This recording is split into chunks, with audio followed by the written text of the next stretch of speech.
inside the press box at Cylone Stadium. Welcome to tonight's broadcast of high school football as the Cyclones will play host to the Eagles of Westmoreland. I'm Mark O'Connell, joined by Steve Peacock here for our pregame show. Steve, welcome aboard. This is Eastern View's home debut. Saw him in action last week in the Cannonball Classic. What were some of your quick takeaways from that game? Well, big thing is development of AP Hull, the quarterback. He showed me a lot of poise, and, for a sophomore to step in the way he has, I thought he had a really stellar game.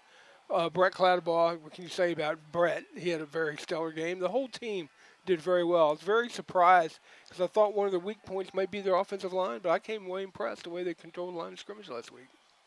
Big win for the Cyclones, of course, and tonight we're in action Thursday night. This is Thursday Night Football on the Culpeper Media Network, and it's good to be here. Beautiful day. Gorgeous weather. Now it starts to feel a little bit more like football, doesn't it? It sure does. This little cold, not really cold, but cool snap. It does. It made, fall football a little bit early because it's supposed to be hot next week. But, like I said, tonight's beautiful. We're looking forward to having a good game between Westmoreland and Eastern View. Well, we'll take what we can get. And speaking of what we get, tonight we get the Eagles of Westmoreland. They were winners last week over one of their district foes, West Point. Won convincingly. They had a quarterback down there that runs a spread offense, 5 touchdown passes, 5 different receivers. They had things their way. I guess the question is, does that hold up here tonight against an Eastern View defense that looked pretty good last week? Well, they're going from 1A school to be into 4A with Eastern View. It's, if you look at it on paper, Eastern View should roll 55-0. But they used to be W&L, but Westmoreland does have some athletes. They got a quarterback who likes to throw it. So they're going to be looking for their receivers. And what I think Eastern View is going to do in defense is just run Brett Clatterbaugh right at him, blitz, and put pressure on that quarterback and really get after it and see what how the offensive line of Westmoreland does. Well, it'll be interesting to see what the head coach, Brian Lowry, thinks about the matchup and what the keys will be. But all day long, the name Brett Clatterbaugh has played in my head is like I just see him in the quarterback's face tonight. But I know I almost said Washington Lee as well, but I know Westmoreland, certainly aware of number 34 and others, but I think it's going to be a tough assignment, certainly for Westmoreland. But, again, with your takeaways from last week and how good the Cyclones looked, my only takeaway and a bad thing is that they had a couple costly penalties, the big penalties, and to me, that's the sort of thing you really have to shore up as the season goes along. I agree, Mark. Being first game, you're going to have penalties, but don't get stupid penalties. They had a couple questionable, and I'm Coach Lowry and the staff. I'm sure he's told that to his team, his squad, because those are the little things, and if you take care of the little things, the big things come. That's right. Speaking of Coach Lowry, let's catch up with him on the field right now. All right, joined now by Eastern View head coach Brian Lowry. Coach, great to see you. Beautiful day, beautiful night for football. What a difference from last week, right? What a difference it made. 20-plus degrees of difference. It's nice. Absolutely. It feels really great Feels today. like football. It does. It does feel like football. And speaking of football, let me start with congratulating you and your team for the big win last week in the Cannonball Classic. What were your takeaways from that game? I thought we did pretty well at somewhat starting fast. I think that we took the game seriously. We were focused. We focused on ourselves and executing the best of our ability. And that was really the focus, is don't worry about any other team. Focus on ourselves and be our best version of Eastern View football. And, Coach, I'd just like to say, I thought it was a really class act, the way you and your staff handled that game. You probably could have scored 100 points or if you'd really wanted to. And it's like the old expression is called the dogs off. Right. You played a lot of reserve players last week. Right. It had to feel good to get those guys early in the game early in the season. Yeah, I think the first half you run your offense, you run your defense, you still have to prepare for future weeks. But if you have an opportunity to grow depth, we talk about that at Coach's Corner, right, is having depth throughout the season. And there's no replacing game reps. So if you have that opportunity, you take it.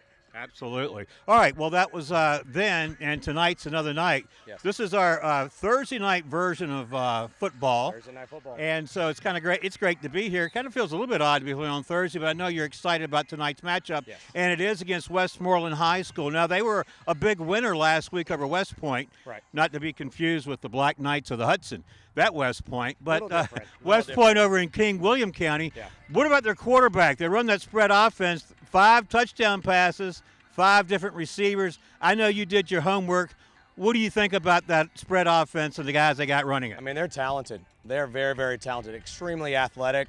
And the message of the guys was the whole week has got to be about discipline. Know your assignments, be gap sound on defense, be aggressive on offense, aggressively blocking, if you will, making sure we are going to our correct assignments, and just be disciplined, because who cares if they're a 1A school? Right. They're a very talented school, and they are definitely somebody that we have to treat appropriately. We can't just walk out here expecting to win just because we're Eastern View. That's not how it works. They're a great team, and we got to play them like that. And from a coaching perspective, if you're going up against an offense that has a very talented quarterback, through those touchdown passes last week, no interceptions, 5 different receivers brought in touchdown catches, does that mean that it's going to be a really burden on your secondary tonight, or how do you play that? I think it's more burden on your front. If you can get after the quarterback, secondary doesn't have to cover as long. That's true. And something tells me that a guy by the name of Brett Clatterbaugh could figure in large tonight. No, probably not. No, he's pretty good. We might call his number once or twice. Once or twice. All right, well, listen, Coach, in a few minutes we have left, I want to get back to your team for a pregame drills, but we talked about the Westmoreland offense, the spread, the quarterback, the receivers, that sort of thing. What about the defensive side of the ball? How do you like your offense matching up against the Westmoreland defense? I just like that we're disciplined. I think up front they are huge. They have 3 really big defensive linemen up front, but I like our discipline and I like our ability to get after it. We've never been the biggest line, but we're going to be very sound line. We're going to be very aggressive up front line. And sometimes if you know your responsibility and you have great teamwork across those 5, that can offset the size. So I think we got a good shot at moving the ball tonight. That sounds really good. As always, it's great catching up with you. Sir. Thanks for taking the time to talk to us in our pregame show, and good luck tonight. Thank you. I appreciate it. All right. That was Coach Brian Lowry of Eastern View. Well, Steve, I suppose one of the big takeaways from what Coach Lowry said is he likes his team's balance and their discipline and really getting after it. And he talked about, that the next man up, that it really is what it is. Right. And they do have depth. Yeah, they do have depth, and I think you can see that already on the field. They're going to be, like I said, they're going to play their balanced, run their balanced offense, but they're going to take what Westmoreland gives them. And then, you can run right up the middle with Jaden. You're going to sit there, look for Brett Cladbaugh in the H-back position, and Will Butler and all those, characters. As I said, good football players. And they just have them on the on Eastern View this year. They're young people. Didn't hear too much about them, but they look like they're ready to step up. They played very well last week, and I just think that Eastern View is going to be really too strong for Westmoreland tonight. But like I say, things happen in high school football. Right, and so we think about this quarterback, Jordan Tolson of Westmoreland, 5 touchdown passes last week. He's going to have a good time tonight if his line holds up. Otherwise, it's not going to be a very good visit here at Cylone Stadium. He'll be running for his life. The line is going to have to hold up. And I know Coach Lowry and his defensive coordinator, they've come up with a game plan and how to really put pressure on that Westmoreland quarterback. And basically, like I said, on paper, we're so much bigger than they are. It could be if we were to lose to them, that's a big downer. But kudos to Westmoreland. If they were to upset, they get a lot of rating points. It's all about the points, man. You got to get the points. But I look for Eastern View to be dominant in this game and just make sure, work on the little things and cut down the turnovers. They should be all right. All right, looking forward to calling the game with you tonight here at Cylone Stadium, where we are live, and it'll be the host Cyclones taking on the visiting Eagles of Westmoreland High School. We'll take a break and come back for tonight's kickoff after this, and stay tuned. You're watching the Culpeper Media Network. This broadcast is brought to you by the following community supporters. Able Heating and Air, answering any and all questions you may have about your HVAC system. There's peace of mind knowing they are able to keep your home comfortable. CFC Farm and Home Center, supplying your lawn and garden, pet, and farm needs since 1932. Hometown pricing and outstanding service at CFC Farm and Home. Found in Sons Funeral Home, Culpeper's perpetual best of the best for resources, planning, and support for our entire community. From shirts to banners and everything in between, imprint your message on the community with Cash Imprints. Battlefield Toyota, Chevrolet, and Ford, proudly serving the Culpeper community for over 20 years. state-of-the-art service departments, and over 22 acres with hundreds of new and pre-owned vehicles. Battlefield Automotive. Nominations are now being accepted for the local area sports Hall of Fame.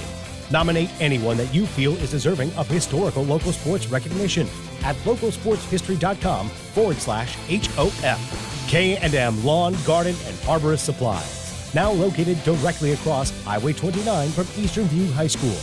K&M, from grass to trees, they aim to please. UVA Health Culpeper Medical Center is here to care for you and your loved ones. Our high-quality primary and specialty care locations right here in our community. Visit uvahealth.com for more information. From Cylone Stadium at Eastern View High School, welcome to tonight's broadcast of high school football as Eastern View plays host to the Eagles of Westmoreland High. Mark O'Connell, Steve Peacock, Johnny Krawchuk on hand tonight at Cylone Stadium, and Nicole Wooten back in the studio of the Culpeper Media Network. Welcome aboard. You're looking now at team captains approaching the midpoint here of the field to settle tonight's coin toss. Left or right for Eastern View, number 34, of course, is Brett Clatterball. Number 2, Jaden Williams. Number 10, Keegan Brown. And number 69, Brandon Weaver. All right, well, Steve Peacock, Westmoreland had a big win last week over West Point, but we watched them in the pregame drills. What are your inclinations so far, your feeling about tonight's matchup? Well, I think it should go Eastern View's way the whole game. They're a better, bigger, faster, stronger team. You got to remember, Westmoreland is a single-A school. They had a good win against West Point, but they're really stepping up the competition now in 4A. And one of the things we can talk about tonight is the reclassification. Some of our teams, Steve, you know, because we brought up Louisa last week. They've been reclassified to 5. Kettle Run is back down to 3. There's another team I want to talk to you about tonight. I think it's Liberty. I think it stayed at 4. Anyway, here's the coin toss for tonight's game handled out there by the officials. And I'm guessing that Westmoreland may have won it. We're going to get the indication here in a moment. This is Thursday night. We're live. And it looks like Westmoreland has won the toss, and they opt to defer. So they would have put their defense on the field first, Steve. And I don't know much about their defense. They played pretty well last week, but the word on the team is they're pretty young. They don't have 3 seniors on the roster. What really stood out from last week's really takeaway from their big win over West Point was how Westmoreland's offense did, because their quarterback, Jordan Tolson, had 5 touchdown passes, 5 different receivers. But we're going to see Eastern View's offense to start things tonight, barring, of course, a miscue on the kickoff or a kickoff return. But Eastern View's offense looked pretty good last week. They were rolling, and I really think that A.P. Hull showed some poise last week in his debut as a starting quarterback. He sure did, Mark. He showed a lot to me, too. Only a sophomore. He's got another 2 years to go in development, and he's a big, strong kid. I was very impressed the way he managed the ball game against Culpeper. And now you're going to go against Westmoreland Eagles. I think this is going to be a more athletic team that Eastern View is going to face than they faced in Culpeper. But again, it's going to be interesting to see. I thought that was interesting that they didn't go on offense. They deferred. They want to get the ball in the second half. And I thought that made us a pretty good move, because they want to see what kind of offense Eastern View is going to run and put on the field. So we'll get ready to the kickoff. It's going to be, Thursday night football. Aiden Hogg of Westmoreland will tee it up here. So to kick off for Westmoreland, and I think maybe the toss there. I think sometimes it is good to defer. Sort of puts the onus on the other team to start out on offense, and teams can sputter in the early moments. Yeah, they can, and second game jitters for both could be, but I think really it's going to be. Whoever wins this football game is going to control the line of scrimmage. And like I said, I'm looking over there. They got a lot of guys going to go 2 ways. Thank God it's not been hot. It's forecast next week's going to be hot, but it's a cool, nice breeze blowing in the late summer afternoon here, and last day of August, Thursday night football. And a whistle to start this one before we get rolling. It is Thursday night football. We are live. And that's courtesy of Abel Heating and Air, of course. And we got a flag on the field. A flag before we even have a kickoff. Will that be an omen of things to come? We'll see. It might have too many men on the field. Yep, that's what they. Well, you did say they were a little bit undersized Yeah. out there, Steve. They've got to add an extra player, Fred. Yep. Just a little miscommunication about who's supposed to be on the field and who is not. That will cost you 5 yards, though. Yep. So rather than kicking from the 40, Aiden Hogg will have to back up 5 yards and kick it from the 35. And that's a penalty you generally don't see in football, but if you're going to see it, you're going to see it right at the beginning of the season. And again, had too many players on the field, so 5-yard penalty, illegal participation. Looks like Trayvon Brock is back deep for the Cyclones. I believe that's them. It's hard to pick up that number from here. Anyway, Aiden Hogg set to kick off for Westmoreland. Here's his kick. It's a short one. Line drive. Takes a couple bounces, gets past the return man, who bobbles it inside the 10-yard line, looking for some place to go and won't find any. On the return was Amari Robinson. And so special teams work here on that play certainly favors Westmoreland. Here comes the Eastern View offense on the field. When we last saw them in action, they did a really good job up front of protecting AP Hull and of opening some running lanes for running backs like Jaden Williams, Steve. Now, Eastern View is going to start deep in their own territory, but as they're going to mark it here at the 12-yard line. Eastern View on offense to start things here tonight. But they had a penalty, marked it way back now to the 12, I thought they said, but we'll see. And on that kickoff, Mark, the only thing I was going to say, if you just let it go, it would have bounced out of bounds. They would have had the ball at 35. All right, here's AP Hull on first down. Going to throw. Got time. He's hit as he throws it, airing it out. Incomplete. And with the intended receiver, Trayvon Brock was the defender there with him pretty much stride for stride. How about AP Hull throwing deep on first down? I liked it. I mean, they're going to try to exploit some matchups, especially on the outside. Look at Trayvon Brock against the Westmoreland player who's got at least a foot, half a foot or more a height on him. And you're just going to throw that ball up, but Hull just needs to, he's a little amped up right now to start with that throw. So let's see if we get back to Jaden. And we got some movement up front. Going to be a 5-yard penalty, I believe, against one of these two teams. There was a little bit of contact up there. Anyway, it's going to be offsides against Westmoreland. Will mark it all 5 yards, and that's going to bring up second down and 5.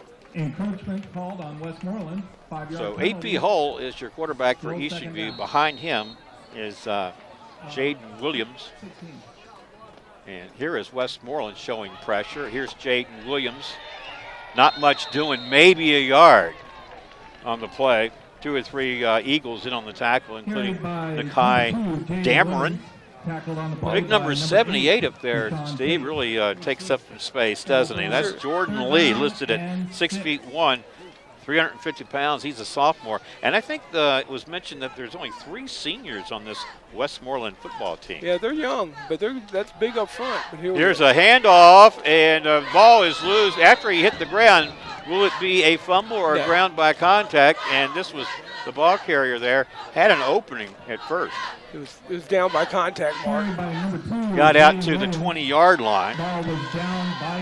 And that's going to bring up fourth down and about 3, and we'll see the punt team. We didn't see them much last week. No, we didn't. We saw them one time last week, and right now Eastern View just figured out real quickly that Westmoreland's come to play, and they're going to be a little bit stronger opponent than Culpeper was last week. Braden Capolini is the punter, standing inside his own 10-yard line.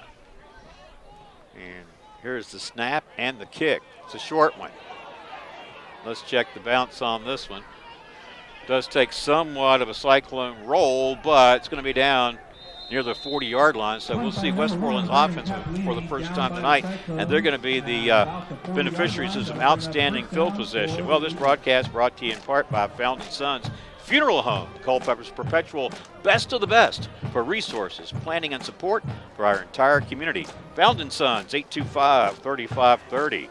And we are live. Our live sponsor is Able Heating and Air, answering any and all questions you may have about your HVAC system. There's peace of mind knowing they are able to keep your home comfortable. Able Heating and Air at 718-7556. All right, Westmoreland's offense on the field. They're going to have it at the Eastern View 41. Here in the first quarter, 10:20 to play. No score so far. Your quarterback, Jordan Tolson. Handoff, running back. This is number 12, and he attracts a slew of black jerseys. Number 12, Madison. The runner there was Kenneth Madison. He's a 5'8", 165-pound sophomore. He is the team's primary ball carrier, but they're in the spread offense. Steve, they typically like to throw it. Yeah, they do. They're going to spread. They want to spread Eastern View out. So I think this is where Brett Clatterbaugh can cement his 4-star stock in all these schools and across the country want him, number 34. This is his time to shine on that and put pressure on that quarterback. All right, Tolson in the gun. Second down. They lost a yard on first down, so 2nd and 11 here. All right, here's Tolson. Quick strike, near side. Got a receiver, caught, tackled inside the 40 at the 38. And that was hauled in by Amon Ashton. Short pickup. Brings up 3rd down. And about 6. Yeah, they're showing it spread out right now, and now they're going to try to pick up first down and try to get 6 yards. I think, would you, Mark, if they didn't get this on 3rd down, would you think they'll go for it on 4th? I'm not sure. How about the old quick kick? Yeah, that's true, but they're in Eastern View territory. Yeah, it could very well be four down territory here. Eastern View showing some pressure up front. Here they come. Here's Tolson, gets rid of it. This one nearly picked off. Stepping in front of that receiver was Trayvon Brock, the defensive back, and he breaks it up there, and it will bring up 4th down and 6 from the Eastern View 37. Timeout on the field. And as we acknowledge that, we'll tell you that our timeout sponsor this year is UVA Community Credit Union, strengthening the financial wellness of our members and of the Culpeper community. UVAcreditunion.org. All right. And we've got a player being attended to here, Steve. Yeah, I couldn't see who was injured. They're looking at his leg and trying to pick up his number. All right. Well, let's take a quick break for our audience. We have a player down, and we'll come back when the action resumes. Keep it right here on the Culpeper Media Network. Able Heating and Air, 718-7556. CFC Farm and Home Center, 825-2200. Found & Sons, 825-3530. Cash Imprints, 317-1473. Battlefield Automotive, 547-3673. Nominate today at localsportshistory.com. K&M Lawn, Garden, and Arborist Supplies, 825-8371. UVA Health Culpeper Medical Center, 829-4100. Welcome back to our broadcast. The player's still being attended to out there. Steve, were you able to pick up a number? No, I was not yet, Mark. I'm still looking, but it was in that interior, and they're checking out his right leg. Is it a cramp or does his knee get buckled? We can't speculate right now. But I do want to say something. I want to say a shout out to 2 new fans of mine, my grandsons, Holden and Parker Kaleli in Hawthorne, New Jersey. They're tuning in for the ball game tonight. Hey, guys, love you from Papa, and I'll be seeing you in a couple weeks. Well, thanks for tuning in. Hope you enjoy it, and probably just sort of lights them up when they can hear your voice, Steve. Yep. Yeah. So, we were talking also about our teams being in the Battlefield District, and look around the league at what happened last week. Well, first of all, let me tell you the teams that are in the Battlefield in alphabetical order were Caroline, Chancellor, Cortland, Culpeper, Eastern View, James Monroe, King George, and Spotsylvania. So how did they do last week in their season openers? Well, we know at the Cannonball Classic, Eastern View won big over Culpeper. Caroline beat J.R. Tucker 22-19. Spotsylvania lost big to Lafayette, 43-6. Orange County fell to Cortland, 40-14. And King George must have a pretty good team again this year, Steve. 48-14 winners over Brook Point. And then Chancellor really took it on the nose. They lost to Riverbend 55-0. Now this week, Culpeper and Orange will be playing each other. And of course, Orange is a member of that Jefferson district. And now we've got the rescue squad out there. Yeah, this doesn't look good. This could be a possible major injury. It looks like to his leg. I can't get who the number is, but this could be, they're putting an air cast, it looks like, from here on that ankle. All right, so could this be Trayvon Brock, number 3? It could be. I hope not. He's a big part of the Eastern View defense, but again, we don't know until they stand up. But And he was defending on that last play. yeah, it was in the interior, wasn't it? Where he got injured. I don't know. Maybe somebody came up on his leg or rolled up on his leg, but he's definitely is not a cramp. And this is just. I just hope everything is okay for him and his family. It's not too serious, because when we bring out the ambulance, that really can make lasting impressions. All right, well, as our players being attended to, we'll say this broadcast is brought to you in part by Battlefield Toyota, Chevrolet, and Ford, proudly serving the Culpeper community for over 20 years. State-of-the-art service departments and 22 acres with hundreds of new and pre-owned vehicles. That's Battlefield, Toyota, Chevrolet, and Ford. Also, cash imprints, from shirts to banners and everything in between. Imprint your message on the community with cash imprints. 317-1473. Able Heating and Air, 718-7556. CFC Farm and Home Center, 825-2200. Found & Sons, 825-3530. Cash Imprints, 317-1473. Battlefield Automotive, 547-3673. Nominate today at localsportshistory.com. K&M Lawn, Garden, and Arborist Supplies, 825-8371. UVA Health Culpeper Medical Center, 829-4100. Welcome back to our broadcast. 8:51 to play here in the first quarter, and the clock stopped because of the injured Cyclone player Trayvon Brock, taken off the field by rescue squad.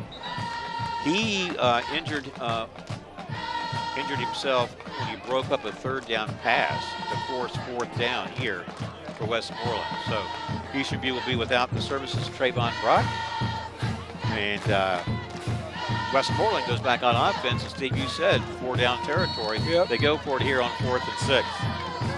Eastern View's got to have the next man up mentality right here. All right, here's Jordan Tolson, the quarterback. Here comes some pressure. Eastern View linebacker backs off a little bit here. Long snap count for Tolson and company. We got a little bit riding on this 4th down play. Yeah, trying to draw Eastern View off sides. Man, it doesn't work. Now here's Tolson. He's going to throw. Incomplete. He had a receiver open out there in the flat. That would have been a first down. That was intended for Tion Mead. So the incomplete pass. Westmoreland turns it over on downs. Eastern View goes back on offense for the second time tonight or here in the quarter. And this time, Steve, they have significantly better starting field position. They sure do. And now see if they get the offense on track. And again, that was Westmoreland. I'm surprised they went for it after they couldn't draw them off. Thought they'd call another timeout, like quick kick it, but they didn't. All right, here's AP Hall. Swings it out to Jaden Williams. He's got some running room. He's got a lot of running room. And it looks like they're finally forcing him out of bounds. Well into Westmoreland territory. And let's see where he stepped out. Mark, let's go to a replay on that play. Right. It's just, here you go, with AP Hall just rolling out, seeing Jaden just right out there, a little wheel route, right out there in the flat, and he takes it almost all the way down. Uh-oh. Well, they got it down to, it looks like about the 35. Now it looks like they're going to mark off a penalty here. Yeah, but now who's the flag on? Against Eastern View. Here comes the man in the white hat to tell us all about it here. He is the referee. Holding against Westmoreland. Holding against Westmoreland. Decline. All right, now they go back the other way. Eastern View, first down. So Westmoreland was holding, and then you had the long run by Jaden Williams, and they mark it off now at the Westmoreland 23-yard line.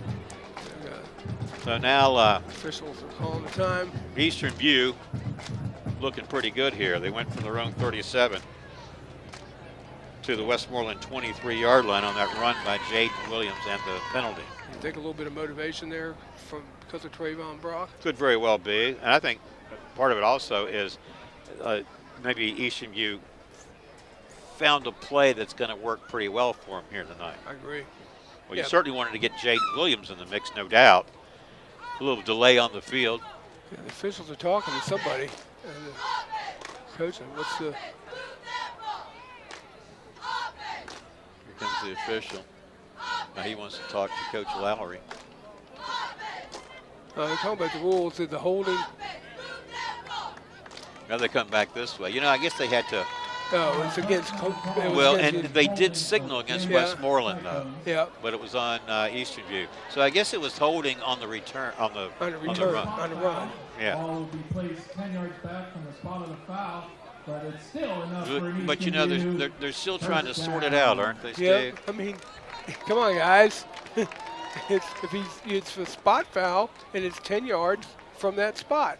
They still picked up first down. So it's first down. All right. I think they've decided where the ball is going to be marked.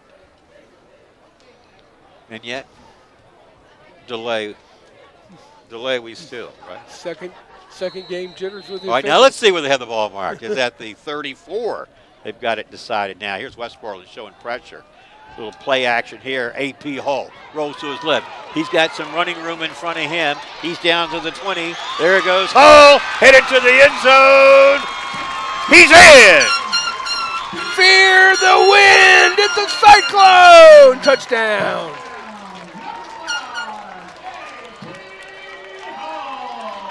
"34-yard run by AP Hull." There's a penalty flag down as well. We're at. Well, it may take a few moments to sort this one out, unless a little more decisive this time. It's a holding. So I guess they bring that one back. They bring that touchdown off the board and bring it back.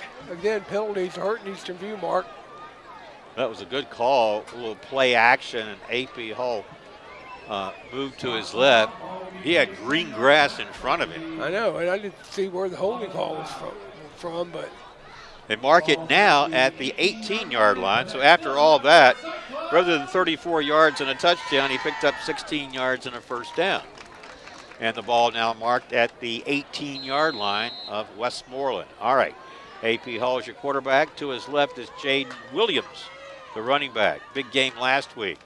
They hand it off to Williams. Over that right side, makes a cut into the end zone from 18 yards out. Jaden Williams. fear the wind. Jaden Williams from 18 yards out. Cyclone touchdown. Big 12 to go, 6-0 in favor of Eastern View. And now on for the point after will be Braden Capolini. Well, that was a drive, Steve. It started at Eastern View's 37. They moved it down to the Westmoreland 23. Then they moved it back to the 34. And then Eastern View still surged ahead on an 18-yard run by Jaden Williams. Capolini's kick is up and good. 7-0 our score. 8-12 to play here in this first quarter. Play to this broadcast brought to you in part by UVA Health Culpeper Medical Center is here to care for you and your loved ones at your quality primary and specialty care locations right here in our community. Learn more at uvahealth.com. Also, CFC Farm and Home Center, the service, knowledge, and products you need for your farm, home, pets, livestock, and equine. since 1932. All right. But what can you say about that drive? It was short and sweet. Now, it was interrupted a couple times by penalties, but it seemed like Eastern View was not deterred by that. Yeah, they weren't going to be denied a touchdown, especially after AP Hull ran it in. The next thing you know, they got called back with a holding penalty, but they just gave it back to Jaden Williams again, just run up the middle from 18 yards, good blocking up front, Cyclone touchdown. Did those plays, I think, tell us something about Eastern View's success blocking, Steve? Yes. Because I really felt like AP Hull, when he rolled left, a lot of green grass ahead of him. Jaden Williams, he had a good field to work with and a big opening out there. So that may be indicative of how this game plays out. We'll see what kind of adjustments Westmoreland can make. As on the return, greeted rudely is a return man. That was number 6, Devin Garnett, tackled by Detrez Gahagan. As Gahagan says hello and welcome to Cylone Stadium. Big hit. Probably the biggest hit of the night so far, Steve. How you doing? How you doing? Welcome. How you doing? Could there be a penalty on that play? No. Kind of nice that there isn't one, don't you think? Yeah, the officials are discussing something. There's something sort of, to me, penalties are really sort of annoying, don't you think? They are. I mean, and it's your official. You got to call them as you see them. But there's a lot of times it's overlooked too. But it looks like they're going to say he was down right there. Mark it at the 12 for the Westmoreland Eagles, who trail 7-0 here in this first quarter. Action that's been marred, if you will, by the injury to Trayvon Brock. Revisit that when we can. This one batted down by number 4 of Eastern View, and that's Detrez Gahagan, who just made the big hit on special teams. Gahagan's amped up, Mark, the way he just came in, put his hands up, and blocked that pass. Good job. All right, 2nd down and 10 from the 12-yard line. Clock running, 7:45 to play. First quarter action, Cylone Stadium. Eastern View up 7-0. The 18-yard run by Jaden Williams, and the point after by Braden Capolini.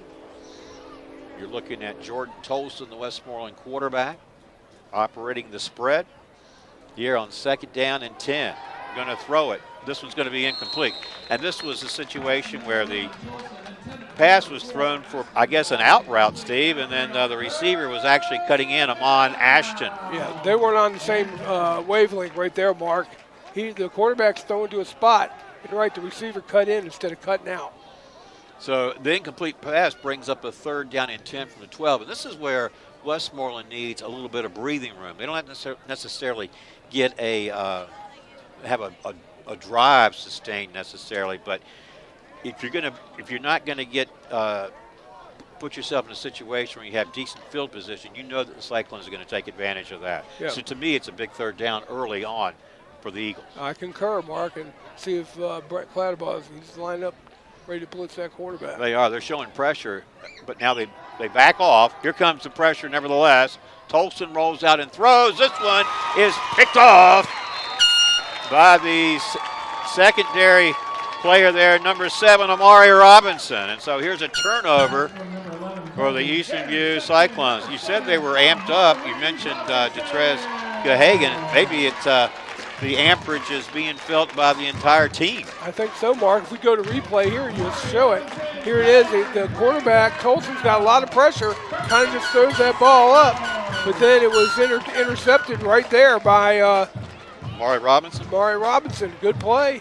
Now got Eastern View knocking on the door again. Yeah, now Eastern View is going to set up at the Westmoreland 28. 7:18 clock stop. First quarter action, 7-0 Eastern View. Here's AP Hull. Got time. Throws over the middle. Going up for it. Brett Clatterbaugh. And then he wrestles or pushes his way into the end zone. Not to be denied. Fear the win. Cyclone touchdown. Brett Clatterbaugh. from 28 yards from A.P. Hall.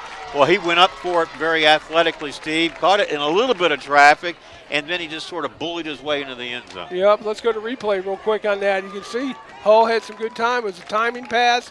Brett goes up, high points that football, brings it down, got knocked around but still held on. Touchdown, Cyclones. Well, we've talked about him being such a force on defense. Here's Cappellini's point after. It's up and good. 14-0 our score. 7:10 to play, first quarter action. Cylone Stadium's the place. It's Eastern View and Westmoreland. Well, that interception, you just knew Eastern View was going to make you pay for it. We've talked about Clatterball's prowess on defense. We know that he plays offense as well. He's played the tight end position. He's played sort of an H-back slot. And yet here he is showcasing his offensive skills, Steve. I thought that was a nice looking catch on a guy who, had to get up a little bit of vertical there to come up and take it from the defensive back. Yeah, uses his athleticism. That's why he's wanted by a lot of colleges. Legit Division IV prospect, and went out and saw Notre Dame. Really came back impressed with them. But I like him on offense because Mark, you know why? He ran from either the H-back or tight end position, and it was just one-on-one with that safety. Brett had the size, height, and speed to go get by. All right, as we wait for Cappellini to kick this one off, we'll say the broadcast brought to you in part by CFC Farm and Home Center, the service, knowledge, and products you need for your farm, home, pets, livestock, and equines since 1932. All right, Braden Cappellini, 2 for 2 in the point after. It's 14-0 our score in favor of the Cyclones. Here is Cappellini's kick, end over end. This one's going to make its way into the end zone for the touchback, and Westmoreland will come back and start on its own 20-yard line. Also want to mention K&M Lawn, Garden, and Arborist Supplies, now located directly across Highway 29 from Eastern View High School. K&M, from grass to trees, they aim to please. 825-8371. Also, nominations are now being accepted for the local area Sports Hall of Fame. Nominate anyone that you feel is deserving and respectful. Local sports recognition at localsportshistory.com/HOF. That's for Hall of Fame. Someone's name came across my feed today, and I'll tell you about there in just a little bit. And this is somebody most deserving, somebody we know well. Anyway, I'm going to revisit that hopefully here in a minute. Right now, Westmoreland back on offense. And Steve, this is really at the point you're down 14-0. You're not even midway through the first quarter. This is where your offense has to start doing something. Yeah. And there's a throw. This one broken up. Yeah, we got a penalty flag coming in as the defensive back comes away with the interception. We'll check the call. Grayson Quinn going for the interception. We'll see what the penalty is here. I think it's going to be interference. It's going to be interference against the EV. It looks like it is. I didn't even see that, Mark. He was playing ball the whole way. But the official right here is saying pass interference. You're right. The referee says pass interference.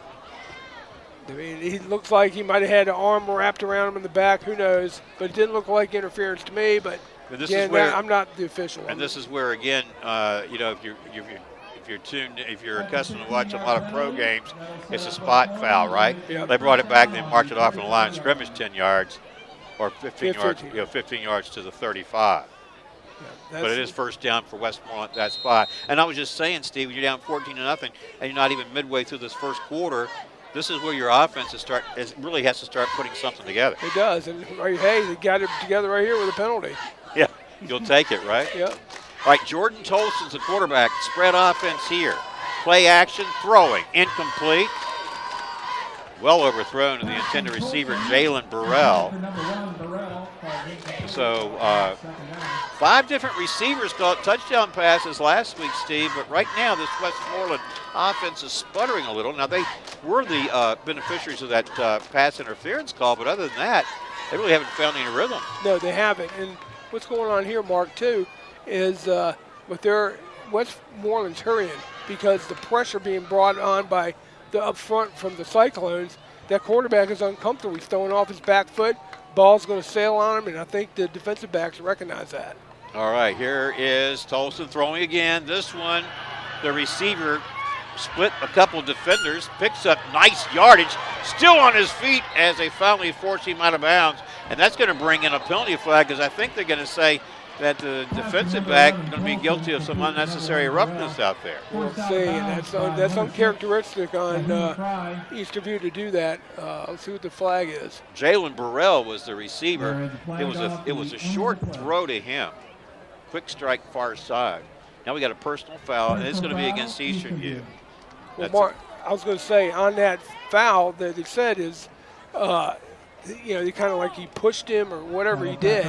But again, you got to give kudos to the Westmoreland running back, receiver. He broke, 5 or 6 tackles? Yeah, he was definitely showing that he was very difficult to bring down. Well, that mark-off will put the ball at the Eastern View 17. So Westmoreland now in the red zone. Eastern View has called a timeout. We'll tell you that as they do that, our timeout sponsor is UVA Community Credit Union, strengthening the financial wellness of our members and the Culpeper community. UVAcreditunion.org. Also, we are live, and our live sponsor is Able Heating and Air, answering any and all questions you may have about your HVAC system. There's peace of mind knowing they are able to keep your home comfortable. Able Heating and Air at 718-7556. All right. So again, nominations are now being accepted for the local area Sports Hall of Fame. Nominate anyone that you feel is deserving and respectable. Local sports recognition at localsportshistory.com/HOF. Who will your nominee be? All right. Well, Steve, it seems like we've played a lot of football, and yet we're not quite at the midway mark here in this first quarter. 6:47 to play. Westmoreland driving, and they really appreciate that 15-yard penalty against Eastern View. Here's Tolson in trouble. Ball is knocked loose, picked up by Eastern View's number 55. That's Jaquan White. Where goes White? And he's one tackle away from finding that end zone, and making a touchdown-saving tackle was Kenneth Madison. So just like that, Westmoreland down in the red zone at the 17-yard line, they turn it over. And that was that Eastern View pressure you've been talking about, Steve. Absolutely, right there. He kind of ran out of gas at the end. In 12, the quarterback ended up tackling him. But I was looking to make sure that his arm wasn't in motion. And we have replay here for us, and you can see right here he had a lot of pressure. The quarterback got hit, ball goes forward, and right into the Eastern View player's hands for a big run. But again, like I said, it was definitely called a fumble. Yeah, definitely a fumble, and it was picked up and returned by Jaquan White, and it was Kenneth Madison hauled him down to save the touchdown. Back to the passing game goes Hall, and the receiver here is number 13, Camden Roy, and Roy will be short gainer. Picked up 2 yards to the 20, brings up 2nd and 8. Clock ticking now, 6:10 to go. First quarter action, 14-0 Eastern View. Yeah, Eastern View is going to sit there and try to run some offense here. They got 2 yards on that play, hoping to strike it big, but now look for Jaden Williams right here. Jaden Williams in the backfield right behind A.P. Hall. You see Clatterbuck there. Here's Hall. Pump fake, steps up. Looking for a block. Here's 20. Lowers his shoulder. Goes out of bounds at about the 16-yard line. That's a big kid, Mark, trying to bring down A.P. Hall, 6'1", 6'2", about 240. Well, what he didn't do was slide. He decided not putting the shoulder down. If you're going to tackle me, he's going to come with a little bit of a cost there. All right, he got to the 15, so he's going to be 3 yards shy of a first down. Brings up 3rd and 3 here. And A.P. Hall, he's got Jaheim Fry this time behind him, number 6. Let's see what the Cyclones do on 3rd and 3. We go to Fry. Fry's got running room. Breaks a tackle. And then they bottle him up inside the 10-yard line, but that'll move the sticks. He had to get to the 12, and he got to the 8. Yeah, he took care of the football, Mark. That's what I like to see. He had both hands on that ball. He got bounced around a couple times by the Westmoreland defenders, but he still held on to that ball and waited to pick up that first down. 1st and goal now from the 8-yard line for the Cyclones. Already up 14-0. Now, we mentioned how when Westmoreland was on offense moments ago, it was so important that they, synchronize and start putting something in effect out there. Instead, they get the turnover. Now, Eastern View's looking to go ahead by 3 touchdowns. Jaheim Fry made it look easy. He waltzed into the end zone, but let's see if the play stands here. Because you got to look for some penalty. I think it's going to be a legal block in the back against Eastern View, the way it looks. Yeah, you could tell Eastern View was not celebrating. They knew there was going to be there was a penalty, and it would work against those players in those black jerseys. Let's see what the call is. It is a holding. Well, it was 1st and goal from the 8, and now it looks like they've moved it to the 11-yard line. So it's 1st and goal now from the 11. Yeah, it happened deep, right there in the end zone. So this doesn't really set the Cyclones back much, literally only by 3 yards. And the way this offense is playing, that might not mean much. Clatterball was the man in motion. Here is Jaheim Fry. He's looking for the end zone. Makes a cut. And he's back in there again. This time no penalty flag down. That's Jaheim Fry from 11 yards out. Fear the wind. It's a Cyclone touchdown. Comes with 5:08 to play, and it is 20-0. Capolini on here to make it 21-0. And Steve, this game is starting to look like last week's game. It is, and then, in the second half, you get to 35-point lead. Clock doesn't stop. Always stops on injury, timeouts, or timeouts by the team. And yet, there's so much football to play before you can even get to the third quarter, because we still have 5 minutes and 8 seconds remaining in this first quarter. If you're just tuning in, with 8:51 to play, that's when Trayvon Brock went down with his injury, and they brought in the gurney and they brought in the rescue squad and took him off the field into hospital for tests and diagnosis. Yep, and hopefully everything goes good for him, and hopefully it's not broken, and that he can come back, soon. Hopefully it's just a sprain, but sprains can be difficult to treat as well. But Mark, I'm getting here looking at now Westmoreland. They got some athletes on their team, but right now Eastern View just using their brute strength, the physicality up front, really to own the line of scrimmage. Well, the one big play they had was the short pass to Jalen Burrell, and Burrell really did a great job of breaking tackles, avoiding tackles, and then, he went down, well down the field, Eastern View territory, and then that unnecessary roughness penalty against Eastern View really helped Westmoreland. They had the ball at the Eastern View 17, only to turn it over. Yep, and again, see, Eastern View make you pay on those turnovers. All right, here is Braden Capolini once again to kick off for the Cyclones. Last time his kick made it to the end zone. This time it will not. It's going to be returned from the 5-yard line. And tackled hard at the 15 is a return player there, number 6, Devin Garnett. That's another nice special teams tackle, Steve, made with authority. Yeah, and they got good special team players too, and they're contributing, Mark. And that's most most in the old days, people are putting special teams. They put in a lot of second string and get them a chance to play a little bit. But now, special teams are a weapon for teams to use, and it looks like Eastern View has solved that puzzle. No, you definitely see it in the professional ranks. That's where guys make a living. It's like they may have been really good at their position, but the only way they can make a roster is to shine on special teams. And that's where a lot of guys just end up playing. Another is where they can make it in the pros is being a long snapper. Long snapper, you better believe it. Specialized position that very few can play. Here's the handoff to Kenneth Madison, ball carrier. And he picked up maybe 3 yards on the play. Second down and 7 for the Eagles, who trailed 21-0. Clock ticking, 4:45 to play here in the first quarter. We are at Cylone Stadium. We are live. Johnny Krawchuk, our man behind the camera. Nicole Wooten back in the studio at the Culpeper Media Network. Steve Peacock, Mark O'Connell calling the game for you. Hope you're enjoying it. Beautiful night. It's been a beautiful day all around. It's just a great day to be outside and doing the things you enjoy doing. And now, here is Tolson Going to throw, short pass, incomplete. He had a receiver out there open. He would have first been met by Brett Clatterball had Kenneth Madison caught that ball out of the backfield. Well, the pass was a little bit overthrown, but also the receiver heard the freight train of Brett Clatterball coming hard.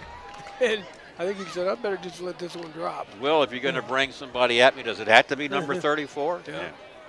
I mean, just all the teams look at Clemson, Carolina, Tech, UVA, Penn State, Notre Dame, Ohio State. Big names, Division I football. Offered. But, his teammates are playing well. Yep, they sure are. He's not doing it all, that's for sure. All right. Tolson again, swings it near side, incomplete. And so, except for that one pass play to Jalen Burrell, that went deep into Eastern View territory with his run, yards after catch. What has Westmoreland been able to accomplish, Steve, on offense? Nothing very much because the receivers aren't helping the quarterback out. They're dropping passes. They look like they're open out there in the flats. I like the game plan that Westmoreland's using, but right now the quarterback is he's hearing footsteps and he's overthrowing his receivers, and the receivers are also hearing footsteps with dropping the football. Well, Aiden Hogg apparently is both the place kicker and the punter. He comes on for the Eagles. They're going to be punting this one away on 4th and 8 from the 18-yard line. And I look for what Eastern View thinks is going to pressure this. I'd like to set. I would think you set the return up, but I could be wrong.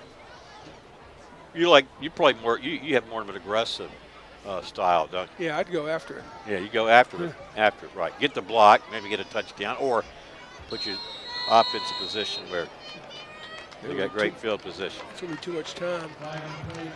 And what Westmoreland was doing, I noticed that Aiden Hogg, the punter, he was counting the number of teammates on the field.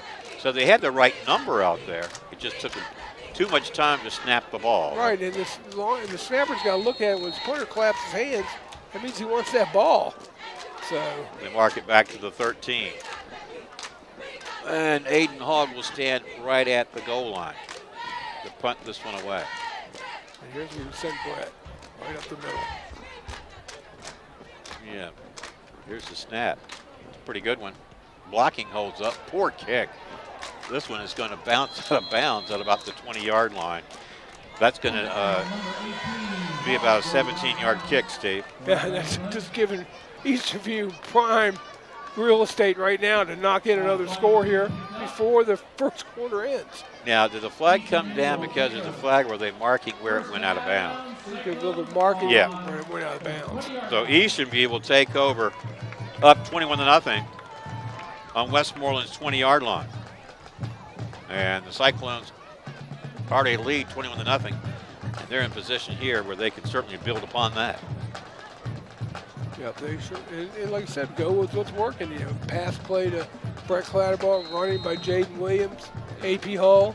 They got a lot of weapons. Jaheim Fry had a couple carries on that last possession. AP Hall got Jaden Williams behind him. 1st and 10 Cyclones from the Eagles 20. Hall, here comes some pressure. He feels it. Now he throws. Incomplete. So good job on Hall's part, Steve, he knew the pressure was coming to get rid of it. That was good pressure there, and good. See, I'm impressed by AP Hall. Only a sophomore. He felt that pressure and threw it away right at the proper moment. But we got to give kudos, Mark, to the offensive line, led by Brandon Weaver up front. They're doing a heck of a job giving protection for AP in order to operate that offense. Indeed. All right, wide right, number 21, Will Butler. Jaden Williams remains in the backfield. Alongside quarterback AP Hall. Now here is the whistle.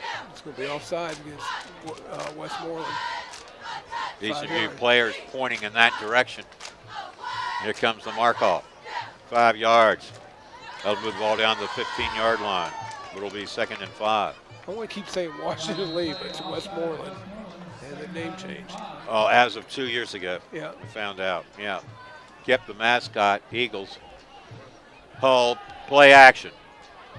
Now he's going to keep it. And they tackle him. It must have been a coverage sack, Steve, because he had time initially, and then it just collapsed around him. It did. It collapsed because it was a coverage sack. They were pretty much blanketing. Westmoreland was blanketing the wide receivers for Eastern View. Now it brings up a third and about 5. No, let me do that. He lost 8. He lost 3 yards on the play. Moving back to 18 actually brings up about 3rd and 7. So here is Hull. First time we've actually seen him tackled really before he wanted to be. Meaning he wasn't in complete control like the Cyclones had been. All right, now they call a timeout. And we've got 2 minutes and 51 seconds to play. And we were talking about the Battlefield District, the teams that are in it, what happened last week, went over those scores. The one game I didn't mention, Steve, Stafford was scheduled to play James Monroe. Stafford ended up forfeiting that game because there were several Stafford youth that made inappropriate posters on social media. Don't know the details, certainly don't need to know, but not a very good way to kick off the season, is it? No, it is not, and that's just indicative of what's happening all countrywide with violence. And again, Stafford erred on the side of caution and said we're going to forfeit the game to James Monroe. And so the Freelance Star Player of the Week last week was actually Jordan Tolson, this Westmoreland quarterback. Against West Point, he was 12 of 18, 296 yards, 5 touchdowns, no interceptions. Tonight, obviously facing a much tougher defense. Here's Brett Clatterball. Lowers his shoulder, gets inside the 10-yard line, down close to the 6, it looks like. And that looks like that would be enough for a Cyclone first down, and it is. Going to bring up 1st and goal from wherever they spotted here. That was a good run there by Brett Clatterball. Use your athlete. He's going to say, go get me 7, 8 yards. And he ran hard, protecting that football. Got a Cyclone first down. All right, it'll be 1st and goal from the 8. Clock running, 2:40 to play. First quarter action, 21-0 in favor of the Cyclones. 8B Hall, Clatterbuck again on the end around. Here's Clatterball making his way into the end zone. It looks like from 8 yards out. He's in. Fear the win. Cyclone touchdown. From 8 yards out. Well, they put Clatterball in the H-back position, Steve, didn't they? And they sent him in motion. They handed the ball to him. And so he's been able to score both on the run and with the catch in this game. That was, great run right there. Any scouts here looking at him and now see he has offensive potential because some colleges want him as tight end, others want him in linebacker. All right, bad snap. Going to have to Hull picks this one up, and he's tackled, so the point after will fail. And the score remains the same, 27-0. All right, in favor of the Cyclones, 2:28 to play here in this first quarter. Like I said, this is going to be, it's now turned into a rout. Now we'll see if Eastern View can execute on defense again and keep out Westmoreland, maybe reaching midfield. Well, I just don't think that, with all due respect to West Point, they just didn't really have the sort of team that could really test Westmoreland last week. But now you bring a school like the Eagles up here, who are what, 1A or 2A? 1A. 1A, smallest of the schools, and you're asking them to play a 4A school like Eastern View, which is, been pretty battle tested over the years. It sure has, and I'm just, looking like it's hard for Eastern View to get non-conference games scheduled because teams know they're good, and they don't want to, in their non-conference, they want to play teams they know they can beat. And Westmoreland needed a game, and so that's how it came to fruition. And I don't know if it was a play here, we go there next year, I don't know, but that could be arranged. But again, it's Eastern View showing its athletic ability it's more people, more stronger team than Westmoreland. Sometimes you do have those, when you agree to play a team, you play them 2 years, right? Yeah. All right, this one's going to be returned from inside the 10-yard line. On the return here is Jalen Burrell. And Burrell got across the 20 out to about the 23. Westmoreland once again was set up on offense, and not too much to write home about if you're the Eagles so far, Steve. They had that one long reception yards after catch from Jordan Thomas to Jalen Burrell, but other than that, not not too much. That's right. Not too much. They didn't do much threatening. They thought early in the first quarter they would, but now they've just been going backwards. Joe Mar getting, here we go. Westmoreland on its own 23-yard line to start this one.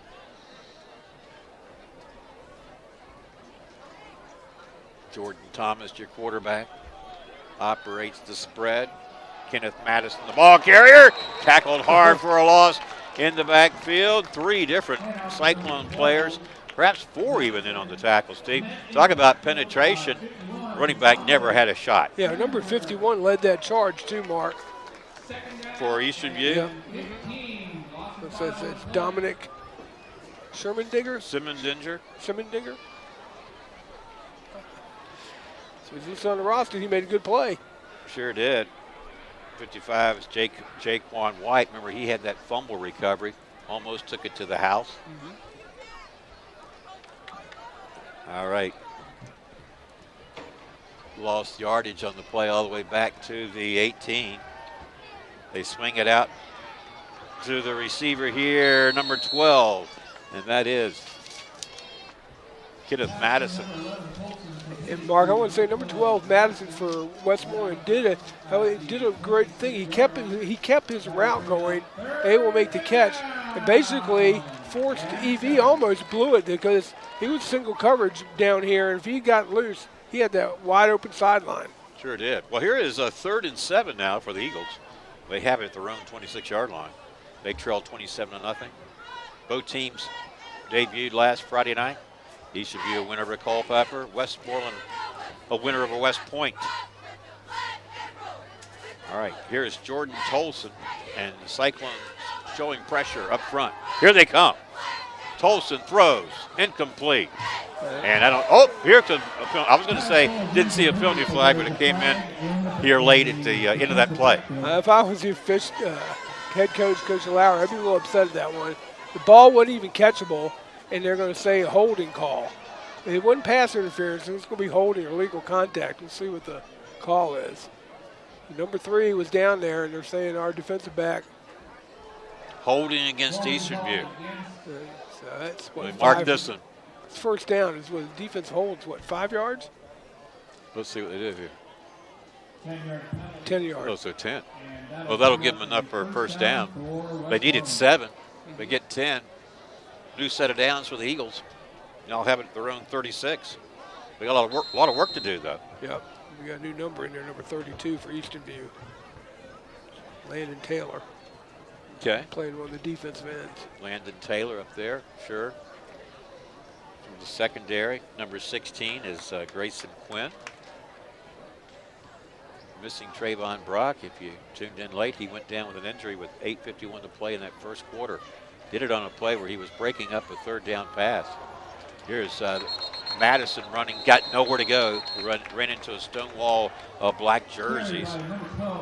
Bring up 2nd down and long. 32. And that was Landon Taylor. You were just mentioning him. Yep. Lost 2. Ball back at the 34. 2nd and 12 coming up. You got 64 in that defensive line. That should be. Antonio Heredia. Yep. Heredia. No Brett, 34. Yeah, Brett, 34. He's right in the middle of things.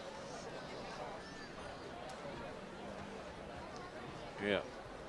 2nd down and 12. Eagles, 40 seconds. Clock ticking. First quarter. Jordan Tolson. Play action. Rolls to his left. Here comes some pressure. Here comes Clatterball. Clatterball runs him down, forces a fumble. Let's see if it is a fumble. See if it is. I mean, it was. He's going to say he's down by contact, or he's going to say. Nope, they're going to say he was down by contact. I don't know about that one, but that just showed you why colleges like number 34. He ran that play all the way down and stopped it for a loss. All the way back to the 23-yard line. He lost 11 yards on the play. That'll bring up 3rd and 23. And that signal is the sound that's made when we've played a quarter. We've played one here at Cylone Stadium. It's been all Eastern View. Cyclones up 27-0 at the end of the first. We'll take a break and come back for the start of the second. Right after this, keep it right here. You're watching Cyclones football on the Culpeper Media Network. This broadcast is brought to you by the following community supporters. Able Heating and Air, answering any and all questions you may have about your HVAC system. There's peace of mind knowing they are able to keep your home comfortable. CFC Farm and Home Center, supplying your lawn and garden, pet, and farm needs since 1932. Hometown pricing and outstanding service at CFC Farm and Home. Found in Sons Funeral Home, Culpeper's perpetual best of the best for resources, planning, and support for our entire community. From shirts to banners and everything in between, imprint your message on the community with Cash Imprints. Battlefield Toyota, Chevrolet, and Ford, proudly serving the Culpeper community for over 20 years. State-of-the-art service departments and over 22 acres with hundreds of new and pre-owned vehicles. Battlefield Automotive. Nominations are now being accepted for the local area sports Hall of Fame. Nominate anyone that you feel is deserving of historical local sports recognition at localsportshistory.com/HOF. K&M Lawn, Garden, and Arborist Supplies. Now located directly across Highway 29 from Eastern View High School. K&M, from grass to trees, they aim to please. UVA Health Culpeper Medical Center is here to care for you and your loved ones at our high-quality primary and specialty care locations right here in our community. Visit uvahealth.com for more information.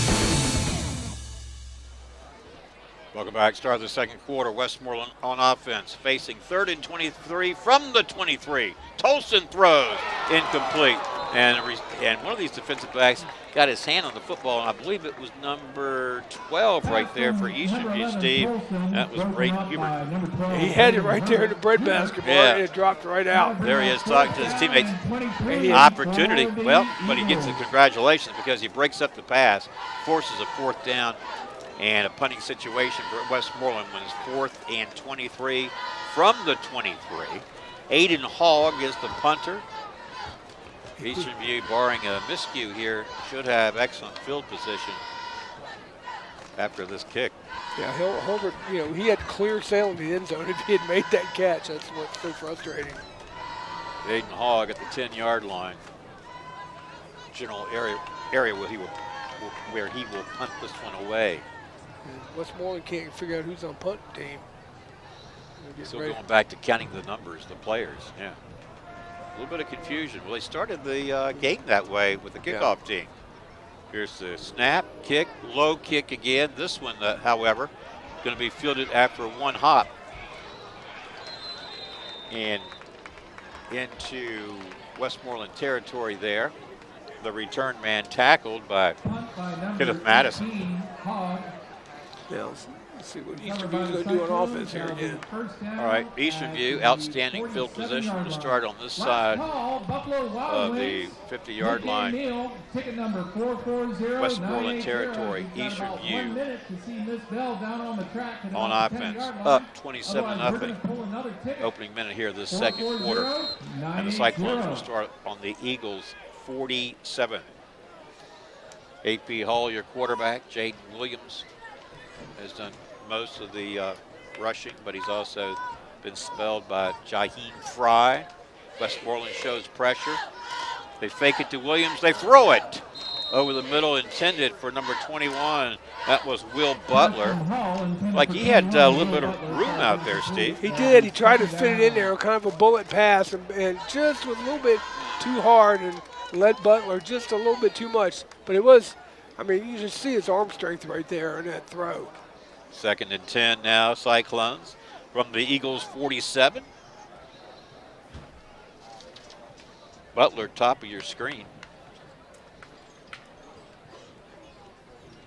Here's Hall.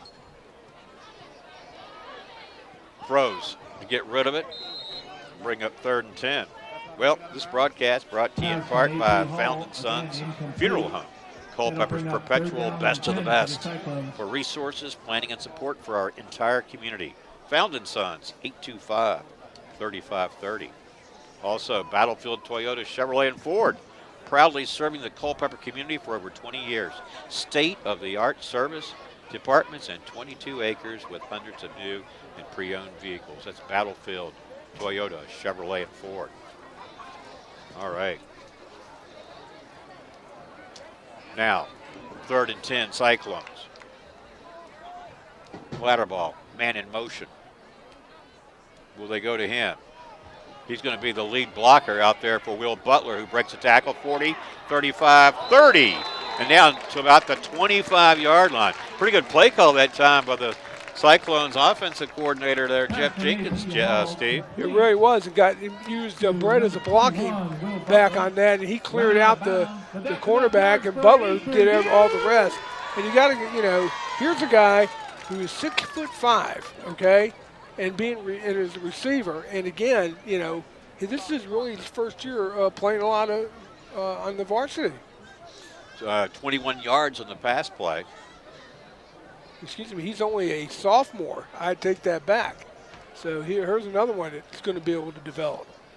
And school's going to be looking at it. When you're 6'5" and you catch and run like that, you're going to get noticed. After an 18-yard pickup, ball at the 32 of Westmoreland, 1st and 10. Hull, quick throw near side, Clatterball. Clatterball stiff arms one defender. Powers his way into the end zone from 32 yards. Fear the wind! Cyclone touchdown! Well, Steve, we got to take another look at that one. Yep, we sure did. Tell us how it all played out. Right there, nice little pass to pitch to Brett Clatterball, and he did all the rest. Outran a couple defenders and ran through 3 defenders into the end zone. Pretty good footwork, definitely strength, athleticism. Clatterball, is that his 3rd touchdown tonight? It is. I know he's caught one by the. Well, that's actually his 3rd. 33-0 Yep. Our score. Capellini's point after is good, and it's 34-0. Well, it's not 35-0 because we had that one snap that was botched, and AP Hull had to keep it. Otherwise, Eastern View's been pretty much perfect on that. They still have some penalties that they really need to work on, though.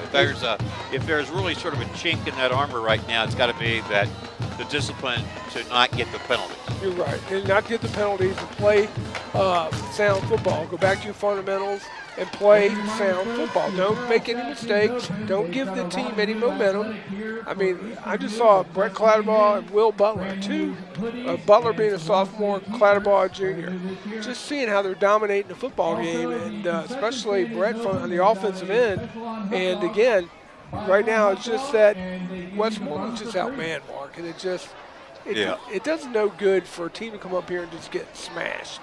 Well, I really like the play call to say that, the way that's conceived is that you've got Clatterball out there who knows going to be your initial lead blocker when you get the ball to Will Butler. Yep. And it just sprung you. And then Butler did a nice job as well. Well, Capellini, he's had another workout here early on with that leg, kicking the ball off for the Cyclones. Once more, 34-0 is our score. All Eastern View so far. Here is Capellini's kick.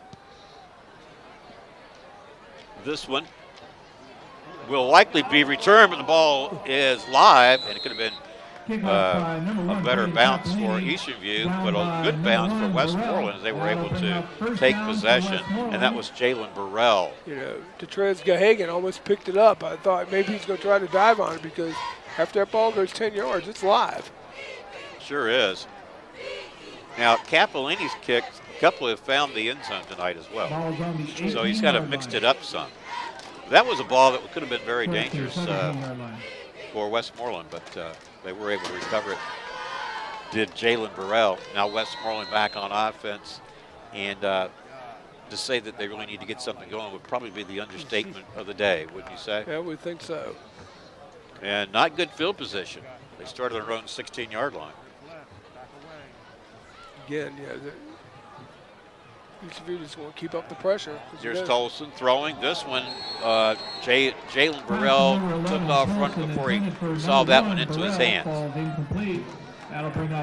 Would have been a short pickup.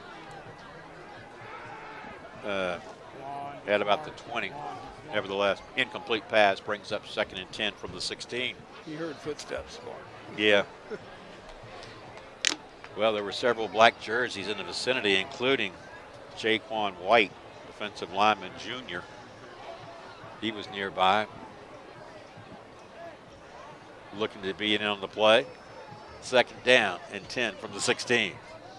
Here's Tolson, rolls to his left. Here comes the pressure. Throws on the run. Had to get rid of it. Pretty good coverage out there as Eastern View's Braden Hubert in on the coverage. Brings up third down. Again, Mark, Eastern View has solved the offense of Westmoreland. Westmoreland is trying to get out and get one-on-one out in the flats against one of our defenders. Well, this broadcast brought to you in part by Cash Imprints. From shirts to banners and everything in between, imprint your message on the community with Cash Imprints. 317-1473.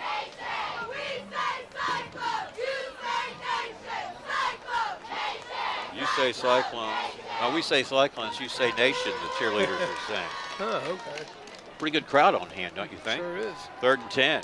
Tolson airing it out. Oh, we got a penalty flag coming. There was definitely contact. And defending at that time for Eastern View was Amari Robinson against Jalen Burrell. But it could have been offensive, too. I mean, let's see what the officials call, because both of them were battling it, and the ball was not catchable, I didn't think. You can see the Cyclone players arguing their case. Yeah. The man in the white hat, though, has the ultimate authority. He says pass interference against the defense, Eastern View. Yeah, that was a gimme. And Steve, that was on a 3rd and 10 play from the 16. Yeah, but it'll be on the 26 now, but it'll be for the 31. All right, so they mark it off from the 16. Penalty was a pass interference call against Eastern View. 25, like you said, out to the 30, 31 or 32, right. That's enough for a first down, Steve. Yeah, it is, and that was a gift. On the field, Officials gave a gift. You got a timeout. All right. Well, you know, our timeout sponsor is UVA Community Credit Union, strengthening the financial wellness of our members and the Culpeper community. UVACreditUnion.org. Also, of course, we mentioned that we are live, and our live sponsor is Able Heating and Air, answering any and all questions you may have about your HVAC system. There's peace of mind knowing they are able to keep your home comfortable. Able Heating and Air at 718-7556. Well, so 34-0, 10:02 to play, second quarter action. Westmoreland will have a new set of downs. We'll go 1st and 10 from their own 32-yard line. And also, I want to say, when you play passing teams too, this game is going to slow down compared to last week's when both teams were just committed to running. And so now, and that was a benefit given by the officials to give Westmoreland a new set of downs. I didn't see that interference. They're both going for the ball, and but the defensive back is kind of handcuffed in that play because he can't use his hands. If you put your hand on him, that's illegal contact after 5 yards. All right, let's see if Westmoreland's offense can string a few plays along here. They get a new set of downs, 1st and 10 now from the Eagles 31. 10:02 to play, second quarter action. Handoff, Madison, the ball carrier. Tackled by Brett Clatterball, and we got a receiver go down late there. That was Tyzwan Thomas. That was a flop. They're going to cause that a penalty in the NBA. The flopper. Yeah. You flop to try to draw a penalty. Yep. Well, you can see that the receiver really was animated that he couldn't believe there was no call. Yeah. There was no call because there was no foul. He did give him an Oscar though. Oscar, best supporting actor. 2-yard pickup by Kenneth Madison. Makes it 2nd and 8 now for the Eagles from their own 33. Jordan Tolson, your quarterback. He operates the spread offense. There goes back to Madison. Penalty flag comes in as Brett Clatterball slows down the ball carrier and then allowed his teammates, about 4, to come over and finish off that tackle. We got a penalty flag down as well. Might be illegal procedure against the Eagles. Let's see what the call is. Looks like this one's going to be decisive. It is, Steve. Illegal procedure against Westmoreland. I'll push it back 5 yards to the 28. Repeat 2nd down. I'll make it 2nd and 13 now. Yep. Some people say, why don't you decline to go to 3rd? But You want to keep your defense playing good and aggressive. You want to be able to keep these guys pinned back. Well, they went to several receivers last week for touchdowns, did Jordan Tolson of Westmoreland, but except for that play in the first quarter by Jalen Burrell, receivers really haven't been able to get on track here. Here's 2nd and 13. Tolson throwing. This time he's got a completed pass out there to number 3, Trevay Jackson. Still short. That was on 2nd down. Going to bring up 3rd and about 4. That'll bring up 3rd down and 4. Yeah, big 3rd down here for both Westmoreland and for Eastern View. Eastern View can get them, force them out, and get the ball back. Westmoreland try to gain some momentum in this football game. You see, I know I've said it earlier, but I think if you're Eastern View, the one thing you really want to maybe take a close look at is trying to avoid so many of these penalties, don't you think? Yep. Here's Tolson. He dropped for a loss. Ball was loose. I believe he's pounced back on it. Pressure came. And what are you going to do?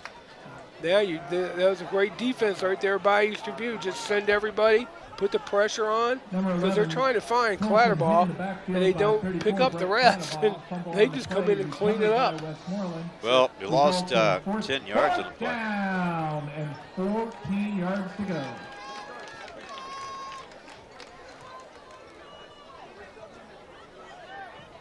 Yeah, they're going back to punt. Well, my mistake. It was actually no loss of plays, 4th and 14. Well, Aiden Hogg has come on to punt this one away. They've had some delays with their special teams. They get this away. This one is blocked, however. Thought he'd gotten it away, but Aiden Hogg's going to recover it just shy of that goal line. It was blocked, and that was by number 17 of Eastern View, Eddie Holmes. Ball down the 1 yard line. He had it, Mark. I mean, but I knew diving on it, you got to really try to scoop that ball and dive on it. You're going to, miss it. If you miss it, there you go. But the ball's going to be on like the 1 yard line or even inside the 1. All we got to do is just AP Hall can just sneak it right there and right over be another Eastern View touchdown. Well, I think the Cyclone offense has quite a few options, don't they? They sure do. All right, let's see how they line up here. Do they go hole under center or hole in the gun when it's 1st and goal from the 1? Well, they like the gun. I'm not a big fan of the gun in short yardage situations. I like under center. You can really, but again, I'm not worried about Westmoreland, but you get like a school like Lake Taylor or somebody, they'll make you pay. All right, here is hole in the gun. Going to keep it, going to walk in. Untouched from 1 yard out. Fear the wind. Oh, 1 yard. Cyclone touchdown. That'll make it 40-0. 7:19 to go in this one. Wow. All right, Hull's into the end zone. Capellini come on for the point after. And we'll tell you this broadcast brought to you in part by one of our sponsors here momentarily. Want to see Capellini. He's been almost perfect. He would be perfect, but we had the one bad snap. Capellini back on. This one up and good. The officials take a while to show that signal, but it's 41-0. All Eastern View. So turnovers has certainly hurt Westmoreland. Field position has hurt them. And Eastern View's penalties have hurt them, but not enough to sting them. No. Because everything else has gone their way. Yeah, and Eastern View is just outclassing Westmoreland in all areas of the field. And, Westmoreland's just trying to stop the bleeding. Well, this broadcast brought to you in part by UVA Health Culpeper Medical Center. Here to care for you and your loved ones at our quality primary and specialty care locations right here in our community. Learn more at uvahealth.com. Also, K&M Lawn, Garden, and Arborist Supplies.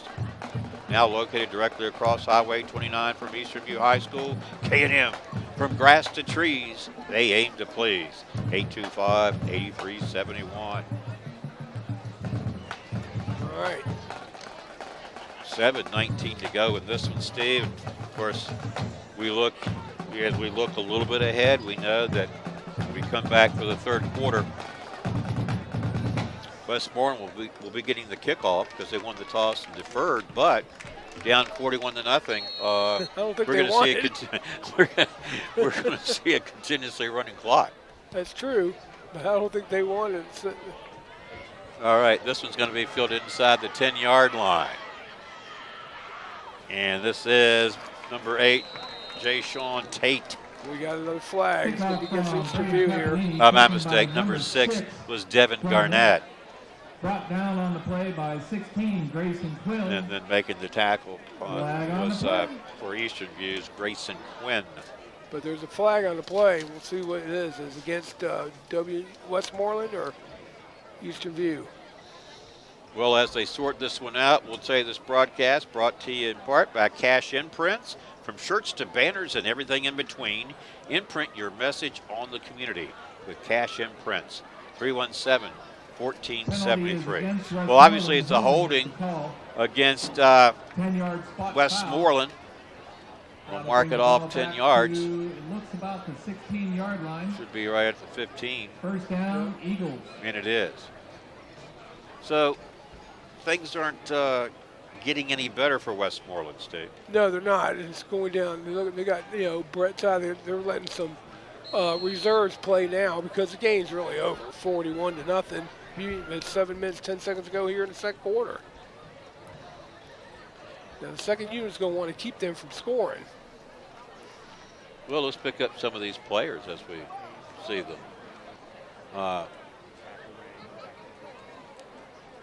Right now, though, Jordan Tolson of Westmoreland looking for a little help. They won't find much as they hand the ball off and being hit immediately and pushed back is the ball carrier, Kenneth Madison. So if you're Westmoreland, Met at the line of scrimmage by a host of Go ahead. Cyclones. No, I was just going to say, number 10 in on the tackle would get some of these. Keegan Brown. He's actually a starter. Right. Yeah.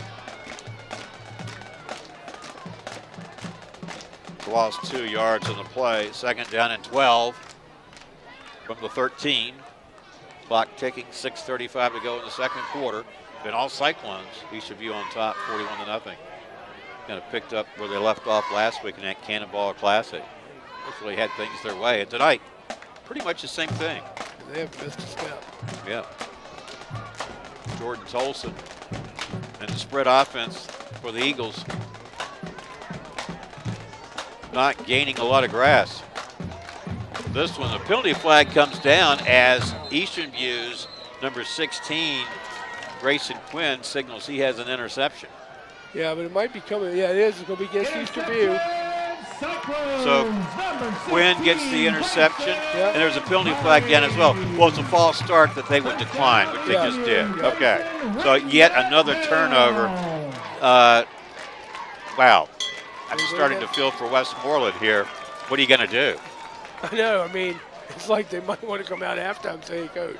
Well, we know what they're up against, but what about some of the things going on in the community, Steve, that you've been talking about all week?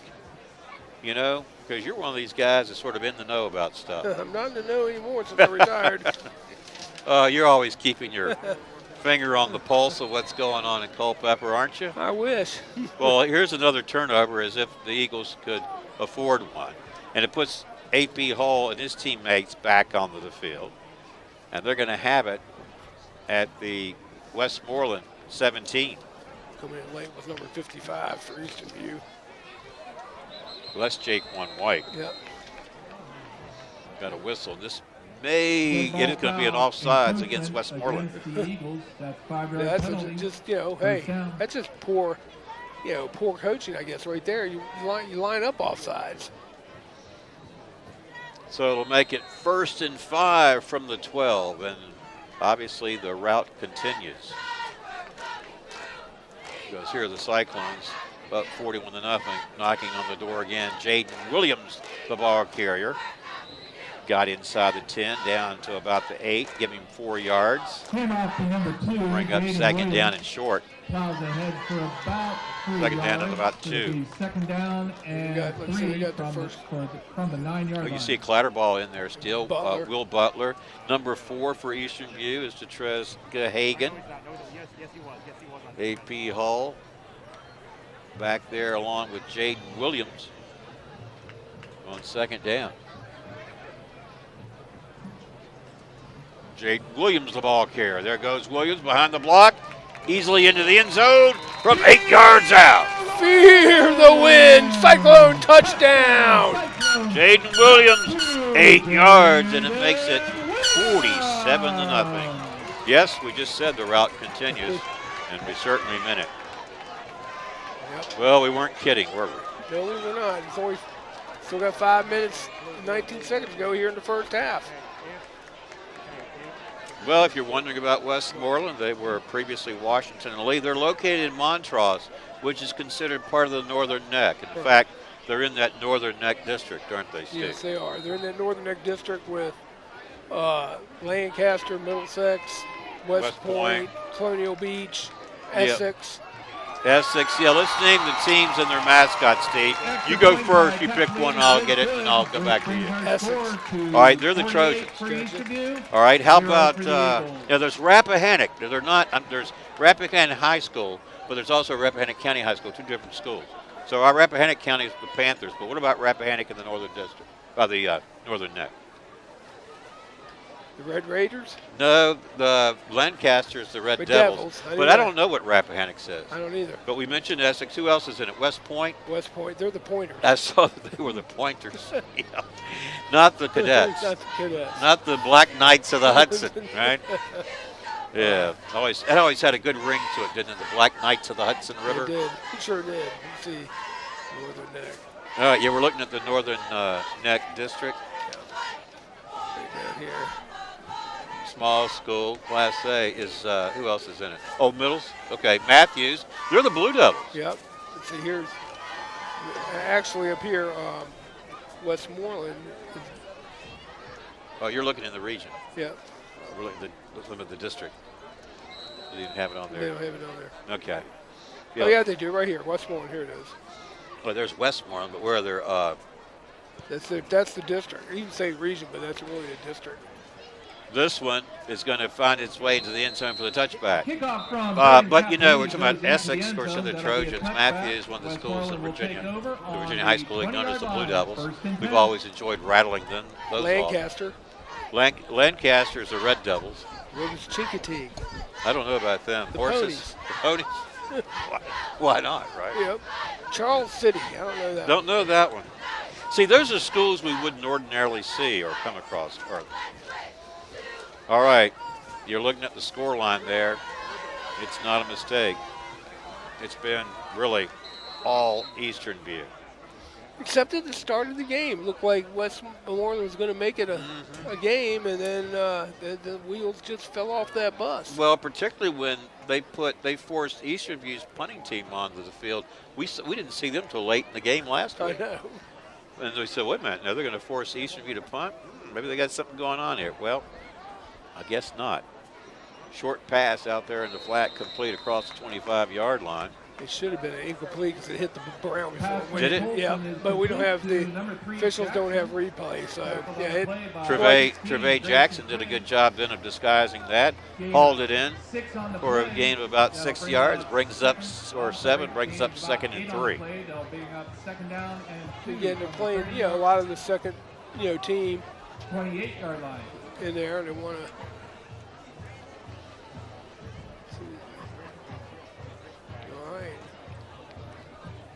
All right, 2nd down and 3 now. Eagles from their own 27. 4:20, clock ticking, second quarter. Kenneth Madison, the ball carrier, hit hard and dropped cold. Now, this was a couple of players in the tackle there, Steve. Let's pick those numbers Number up. 2 and 34. Well, number 2 is Jaden Williams And then Brett. and Brett. Wow, that was Double a collision, and that was all defender because the running back was stopped cold in his tracks. That was a double-decker freight bus. Well, how about, speaking of the bus, maybe we ought to just, I don't know what these guys are thinking, but they got a lot of football still to play. Sure do. Whole Well, second half. Well, this is not going the way things went for Westmoreland last week against West Point, but this is a different ball team, this Eastern View Cyclone. Yeah, it is, and like I said, it's their schedule is going to get harder from here on out. And these teams playing them, yeah, they're blowouts, but are they really indicative of how good Eastern View is? Here's Tolson throwing, got a receiver. This one caught for a rare first down. Hauling it in was Trevay Jackson. That'll move the sticks for the Eagles. Give them a new set of downs. Yeah, see, next week is Eastern View's off. So they have their bye. And then Culpeper gets their bye late in the season. Yep. And see, then they come back and play at home against, at Brook Point High School. Well, not to put you on the spot, but Steve, the Culpeper, the Blue Devils, playing the Fighting Hornets of Orange County. How do you see that matchup based on what we learned about the Blue Devils last week and what we've read this year about Orange County? I don't know. I mean, I look at it to be I'm thinking Orange is beating them. Orange is, I'm thinking maybe 21-7, somewhere in there. I just don't think Culpeper this year has the horses. Try to give you a score at the half, and we can locate it for you. We get back to non-conference scheduling. See, teams, I think they should be schedules like Liberty, Kettle Run, somebody like that is their non-conference, but they don't want to do that. So, because in the next year in Northwestern, you got so many teams not going to have any non-conference foes. So, all right, here is second down and 8 now from the 35. Here comes the pressure. Here's Tolson back into view, throws on the run. This one nearly picked off, and the offensive player had to play defender there, and it's going to draw a penalty flag. Yeah, it should be offensive pass interference against Jalen Burrell, number 1, is the player. Let's go to replay on it. Let's see what here. Here it is. Quarterback's rolling out, Mark, and he just tosses it, but it looks like the Westmoreland player grabbed the Eastern View defender, and that's what's causing the flag. It should be offensive pass interference. Sure is. And that's not a call you see too much, is it? No. Called against Westmoreland. They mark this one off. This one's going to go all the way back to the 20-yard line. 15 yards, you call it. So second down will be placed at the 20-yard and 23 now. Second down forever for Westmoreland. Second down and what, a half mile? Yeah. Well, you don't want to be moving in reverse when you've got so much ahead of you. When you're down 48-0. We're late in the second quarter, 2 minutes to play. 2:04 to be exact when they resume the action here. You've got second and 23 from your own 20. If you're Westmoreland, you need some sort of break. Yeah, it looks like they're not getting it. Long snap count. They fake it to Madison, and then coming in to bat the ball down was Detrez Gahagan. He just got up and just batted the thing down. Great defensive play by Gahagan. Kept his arms up. You get your arms up in the face of the quarterback. The only problem is sometimes if there's a good quarterback and throw a strong ball, you can really dislocate a finger. Yeah, you really can. Well, if you're Westmoreland, you're trailing like you are, and you have 3rd and 23 from the 20, do you do anything here to really go for it, or do you play it more conservative, thinking you don't want to give up another turnover? Well, I mean, half a dozen the other, I guess. You want to try to score points, but again, I don't know. I think you got to keep playing your offense. Here comes the pressure. Throwing it up, incomplete. No chance for Jalen Burrell. Good coverage out there, and thankfully, no yellow flags on the field, Steve. Good catch by the official. He caught that ball. Now it's 4th down. So. Yep, 4th and 23. Aiden Hogg, the punt team will come on. Reminder, folks, if you're Coach Lowry, do you tell them to go send the house, or do you set up a return? Well, I've always, for the most part, leaned toward setting up the return. Because I start thinking about penalties for roughing the kicker. And Westmoreland can't seem to get, I agree, can't seem to get the right people in punt. They're like, I'm going in, who are you going in? No, I thought you were in. No, you were. It was not my turn. No, anyway, but they showed that problem on the kickoff. Yep. Remember, we had our first penalty before we ever even had the ball kicked off. This one's a good bounce.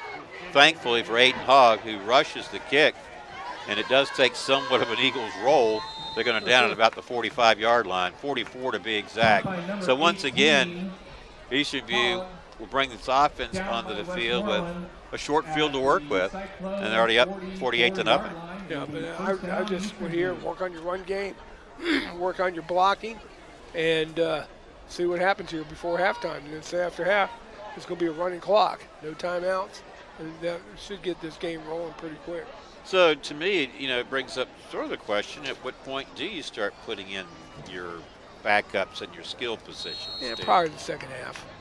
Because you're looking, obviously at AP Hall still in there, of course. He's going to swing it out there to the running back. Coming out there is Eddie Holmes, number 17. He picked up good yards down to the 25, and a penalty flag comes in at the end of the play. It's going to be I think it looks like it's going to be a face mask. We'll see. Looks like there's a flag down on the far side of the field. Is it going to be a full one or? Yeah, he's signaling face mask. Incidental or flagrant? Yeah. There's another flag there with the 40. I wonder if he's got blocking in the back and face mask. Let's see what. Could be offsetting here. We're talking St. Eastern View. See one of your captains, Brandon Weaver, go in there and ask what's going on. Talk to me. Talk to me. Old Mickey Gilly song, Talk to me. Here comes the official. Blind, ineligible receiver downfield. But why would you call it against Westmoreland? I know. That must be a signal. Oh, no, too many people on the field. Oh, I was going to say. Illegal participation. Well, how far is it pushing them back? All the way down to the 15-yard line. Yeah, it's a 15-yard penalty. And somebody's calling the timeout. Timeout called. It's going to be taken by Westmoreland. This will be their first timeout of the first Minute half. 33 to play in the second quarter. And Again, all is well. At halftime for the fun by all. Had fun by all. Marching band. So, is everyone really having fun? Might be questionable out there, Steve. I'm thinking it's still Friday. It's Friday night, but it's Thursday night. I know. I was thinking I might get to sleep in tomorrow morning. No, tomorrow's not Saturday. Tomorrow's Friday. Yeah. It's Thursday Night Football, the Culpeper Media Network. Well, what's going on in the area, Steve? Not much. I mean, everyone's trying to feel themselves out concerning high school football. I look at King George, they're strong, and came strong right out the gate. They got those two wide receivers, but I think Eastern View matches up with them pretty well. King George got, like you say, strong out of the gate. Big win over Brook Point, but now what do we know about Brook Point this year? They're down. They're young. Yeah. And but good rating points for King George beating the Division 5 team. Right. Speaking of Division or Class 5, I had a chance to talk to Mark Settle today. Good. Former athletic director here at Eastern View. A lot of great memories. Still following the game, following the high schools, that sort of thing. And just brought in the new classifications for us to peruse and have at our near us as we were doing the broadcast this year. Incomplete pass that was in the end zone. That was intended for Camden Roy. But anyway, I want to say that we have some new classifications, of course. Second down and 10. The one that really I think should interest us is the reclassification with Louisa. Yeah, I know. They're bumping up, going to Division 5. Yeah, Class 5. And they're going to get in with those Richmond teams, Monacan and Godwin and Douglas Freeman and all those. And then what about Kettle Run? Because you remember last year they made that run to the state and they lost big to Dinwiddie in the finals, right? Right. But that was Class 4. Now Kettle Run goes back to Class 3. Next year, next fall they do. All right, here is Hull. Once again, throwing for the end zone. This one incomplete. Good coverage out there by Jalen Burrell against the intended receiver, Will Butler. See, Will's got to sell that more. He's got to be able to sell that penalty because one was face guarding but didn't turn the ball back, didn't turn his head. That could have been defensive pass interference right there because he's supposed to locate the ball. Will learned that he's got to turn around and step in. We got a roughing the passer. Okay. Against Westmoreland on the play. That'd be awesome. I didn't see it because I was following the ball, of course, and then it came after Hall had thrown it. That's going to be a frustration penalty on Westmoreland basically. Gets it's like half the distance Yep. down to the 7. Roughing the passer. And called, first down.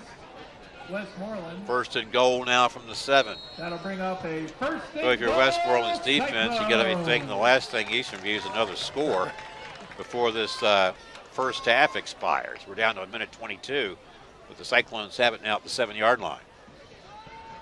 Back to the run they go, and down to about the 1-yard line is the ball carrier, Steve. I believe that was, is this Jaheim Fry? Yeah. Pick up his Carried number. by No, number 17, Eddie his Holmes. number's, oh, I'm sorry. He's number 17, Eddie Tackled Holmes. by number 4, He got down to the Anderson. 2. Picked Second up and 5. goal. Second and goal from there. From the 3-yard right line. up the gut. Mm-hmm.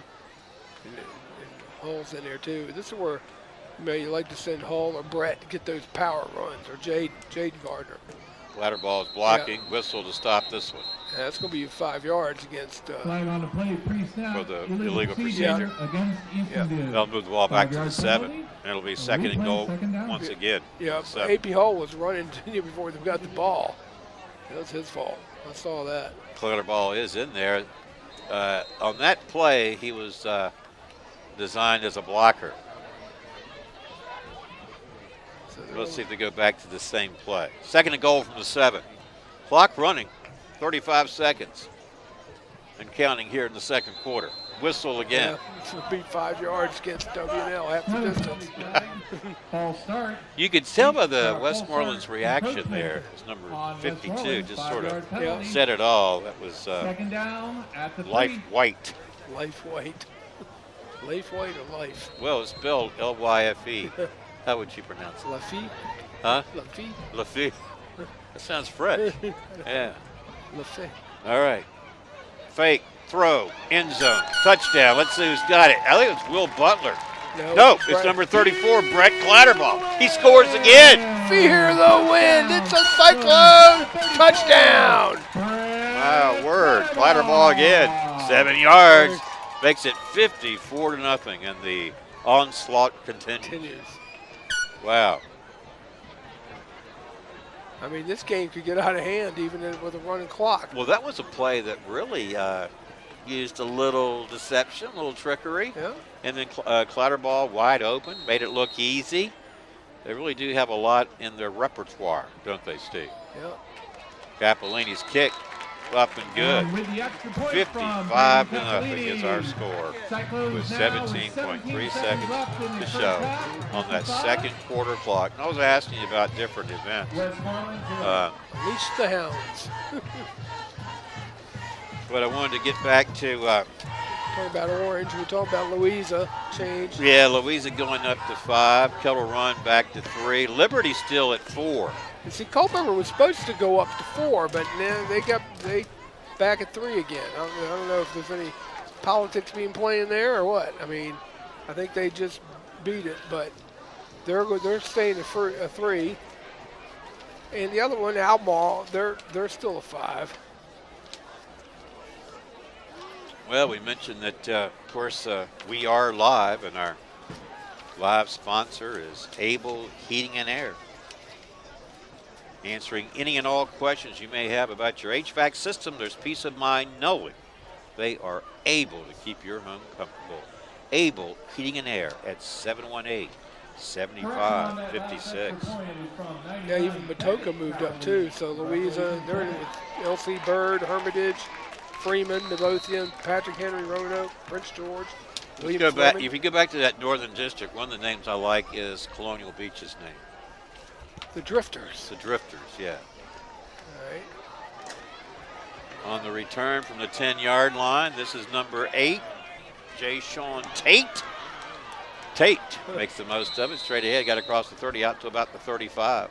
A 20-yard return for Tate. Looked like he was going. I thought he was going to break it. Taken by number 6. Westmoreland will have 7.9 seconds of playing time on offense before this second quarter 7.9 seconds is in the left. books.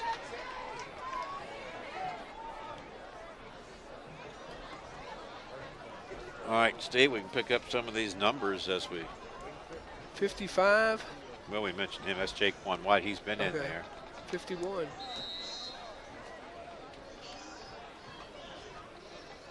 Here's Tolson.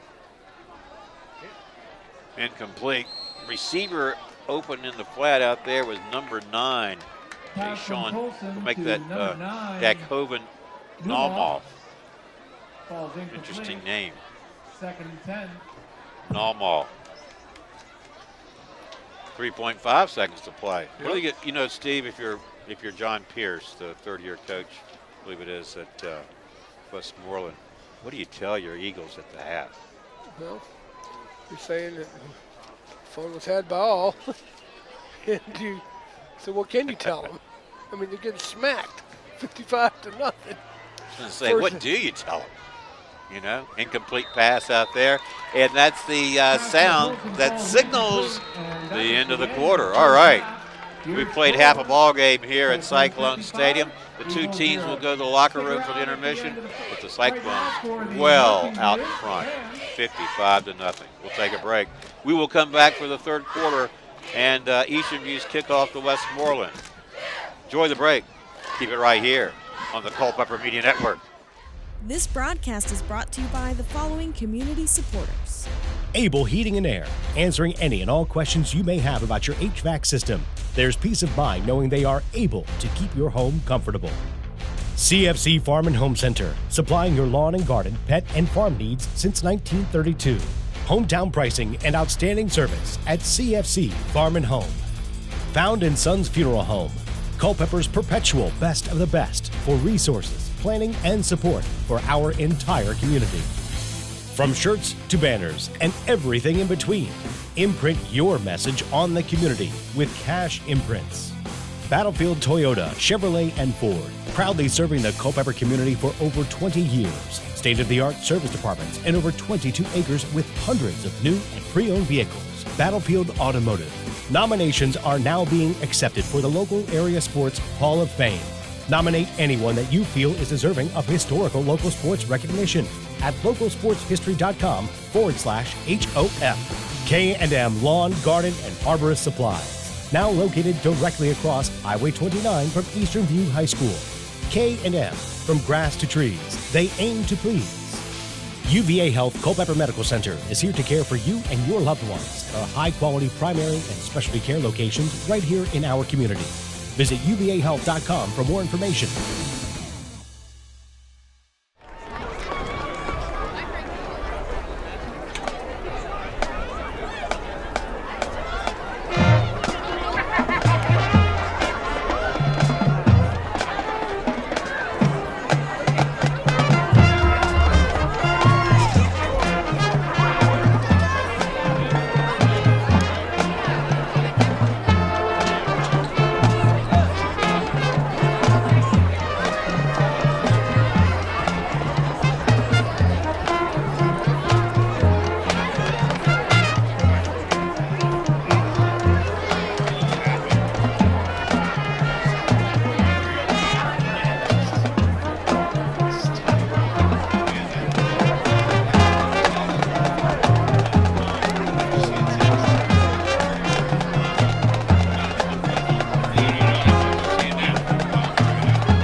Able Heating and Air, 718-7556.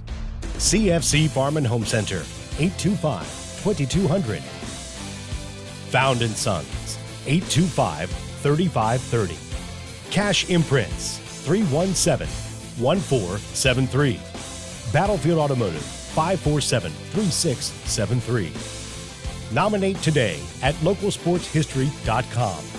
K&M Lawn, Garden, and Arborist Supplies, 825-8371. UVA Health Culpeper Medical Center, 829-4100. All right, welcome back to our broadcast at Cylone Stadium. We are the Culpeper Media Network.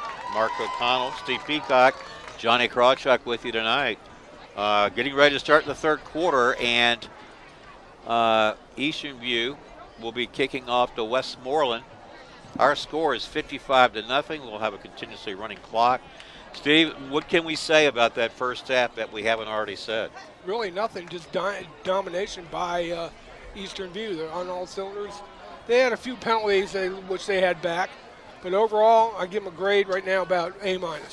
All right, and so we did have the unfortunate situation where Trayvon Brock was injured. He had made a defensive play on a 3rd and long, broke up the pass, and apparently injured himself, non-contact play. And he was taken off on a gurney by the rescue squad, and that happened with 8 minutes and 51 seconds to play in that first quarter.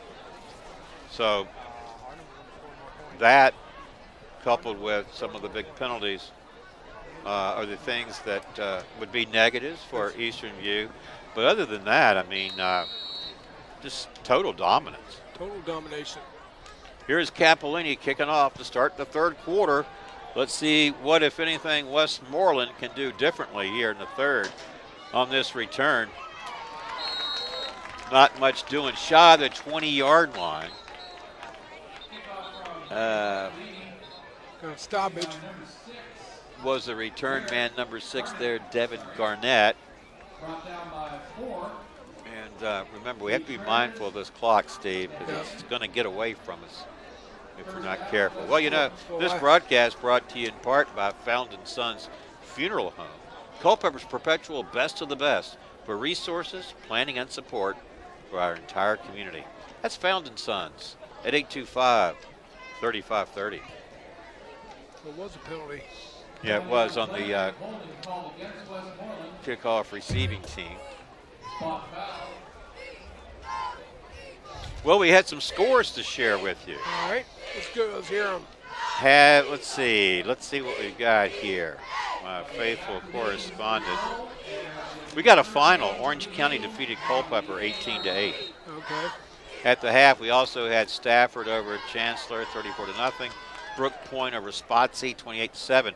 This one's kind of big, Steve. King George 28, Hampton 0. Wow. So, you know, Hampton, you think of Hampton, you think of football power, but you're talking about them even dropping in classification, aren't you? They're dropping down to Class 3, AA Class 3. Incomplete pass. Clock still runs. Clock still runs. Second down from the 8-yard line. Yep. For Westmoreland. Let's see if we got any new players in here for defense. Looks like number 20. That's Andrew White. 45. Well, I think he's that's Branson James, yeah. We got 78, which is Samid Abed. Samet Abed. Yep. Okay. 77 too. Here's Tolson throwing, caught, short gainer, tackled almost immediately, and that was by James? Let's see. 4. Looks like 40. 45. We just mentioned him. That's not Gary Fensick. That's Branson James, Steve. Not Gary Fensick of the Bears. The Bears. The Bears. Yeah. We have to go back in time to remember him. Not too many people play in the NFL out of the Ivy League, do they? No. He was at Yale. 45 for Eastern View is Branson James. All right, now we've got a third down and 9. We got 32 in there, too, as linebacker. That's Landon Taylor. All right, we would mention him. Yeah. Let's check Tolson here throwing. This is a wobbler. It's caught. by Jalen Burrell. Pass from Tolson complete to number Not enough for a first down. Aiden Hogg and the punting team back on the field for the Eagles. down. Clock running, Steve. Yep. This broadcast brought to you in part by Battlefield Toyota, Chevrolet, and Ford, proudly serving the Culpeper community for over 20 years. State-of-the-art service departments and 22 acres with hundreds of new and pre-owned vehicles. That's Battlefield, Toyota, Chevrolet, and Ford. All right, let's see what the defense here can dial up. As the clock continues to run, remember, it's going to get away from us. Bad snap. This one bobbled, tackled at the 1 yard line. The punter never really had a chance, Steve. Nope, he sure didn't. I thought it was going to be an Eastern View touchdown, but they're going to spot it right at the half-yard line, and it'll be a touchdown here shortly.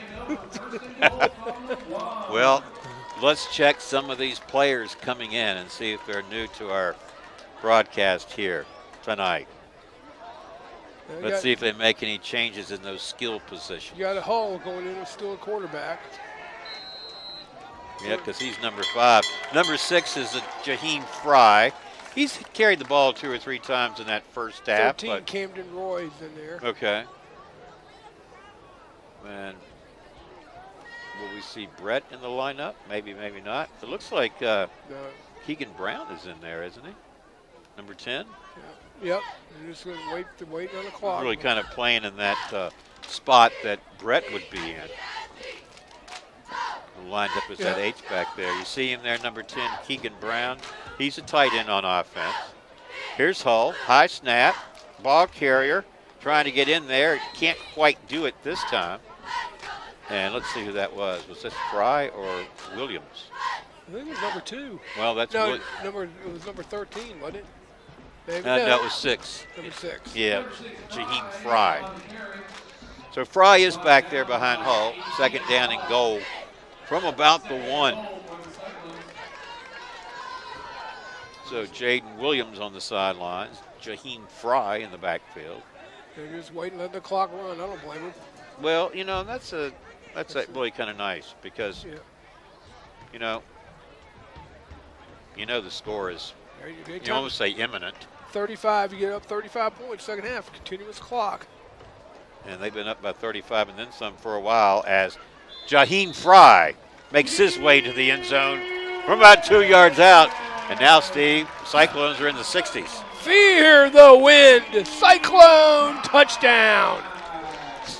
61-0, Steve, and the rout, the onslaught, the bleeding continues. I'm trying to calculate in my head how many scores would Westmoreland have to do to get it under a 35-point running game.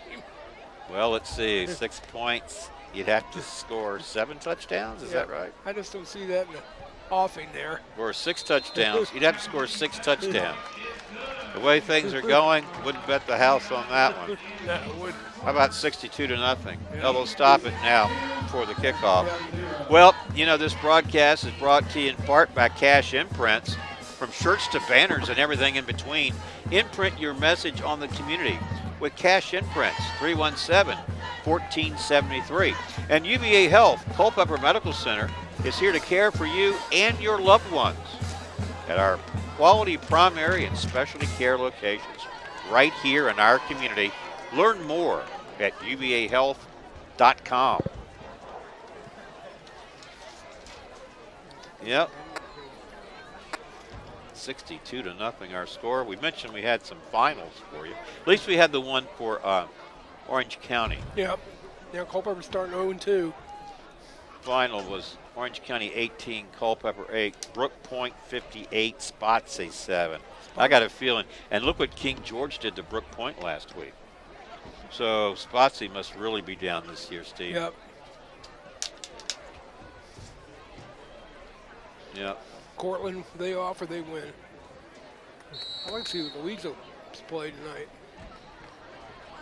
All right, here's Capolini once more kicking off. He's had quite a workout here tonight, hasn't he? He sure has. Good way to work on your kicks. This one being returned by number 6, Devin Garnett. Garnett out to about the 20. Average field position once more for the Eagles. As why is that clock not running? must be a little miscommunication between the officials and the. Yeah, running now. There it goes.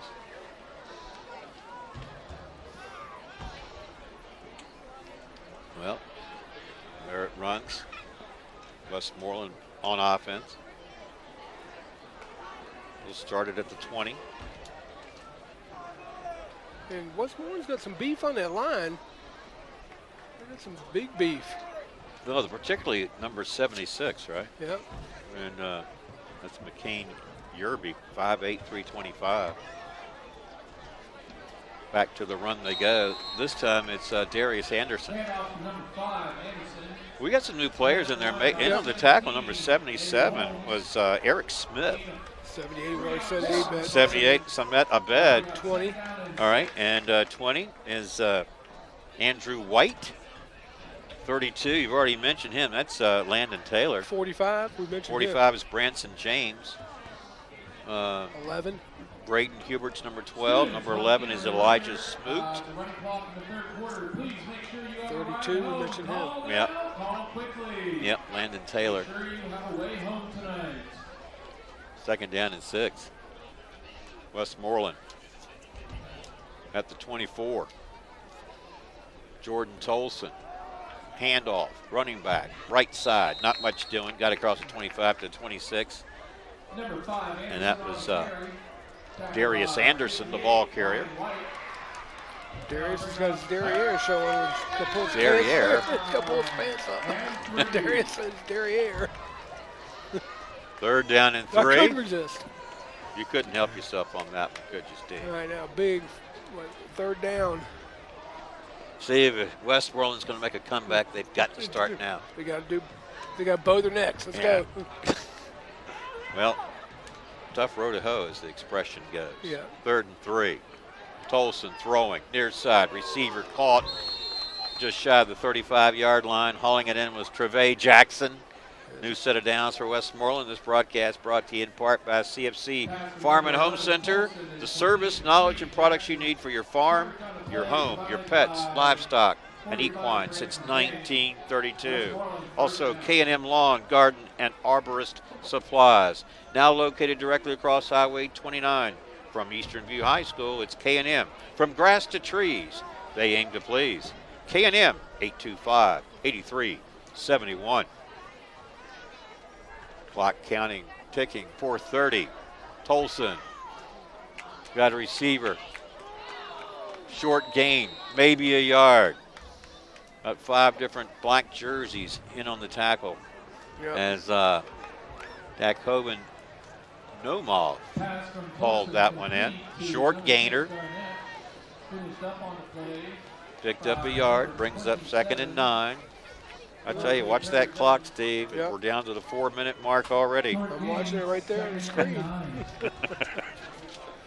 Yeah, I'm just watching some of these receivers too. I mean, they are getting open. Like right here, one in the slot someone better be come picking them up. Back to the run they go straight ahead. Just shy of the 40-yard line, the ball carrier. Let's check the quarterback situation for Westmoreland and see if we have a change in jersey and player. It is. Number 11 is playing. No, it's Jordan Tolson. Never mind. He's still in there, but his jersey sure does look awfully clean tonight. Yeah. Jordan Tolson, the junior quarterback, remains as the signal caller. So reminder folks, the apparel shack is going to be closing very soon. If you want to go Wow, down to 3 minutes and 10 seconds remaining in this third quarter. 62-0 is our score.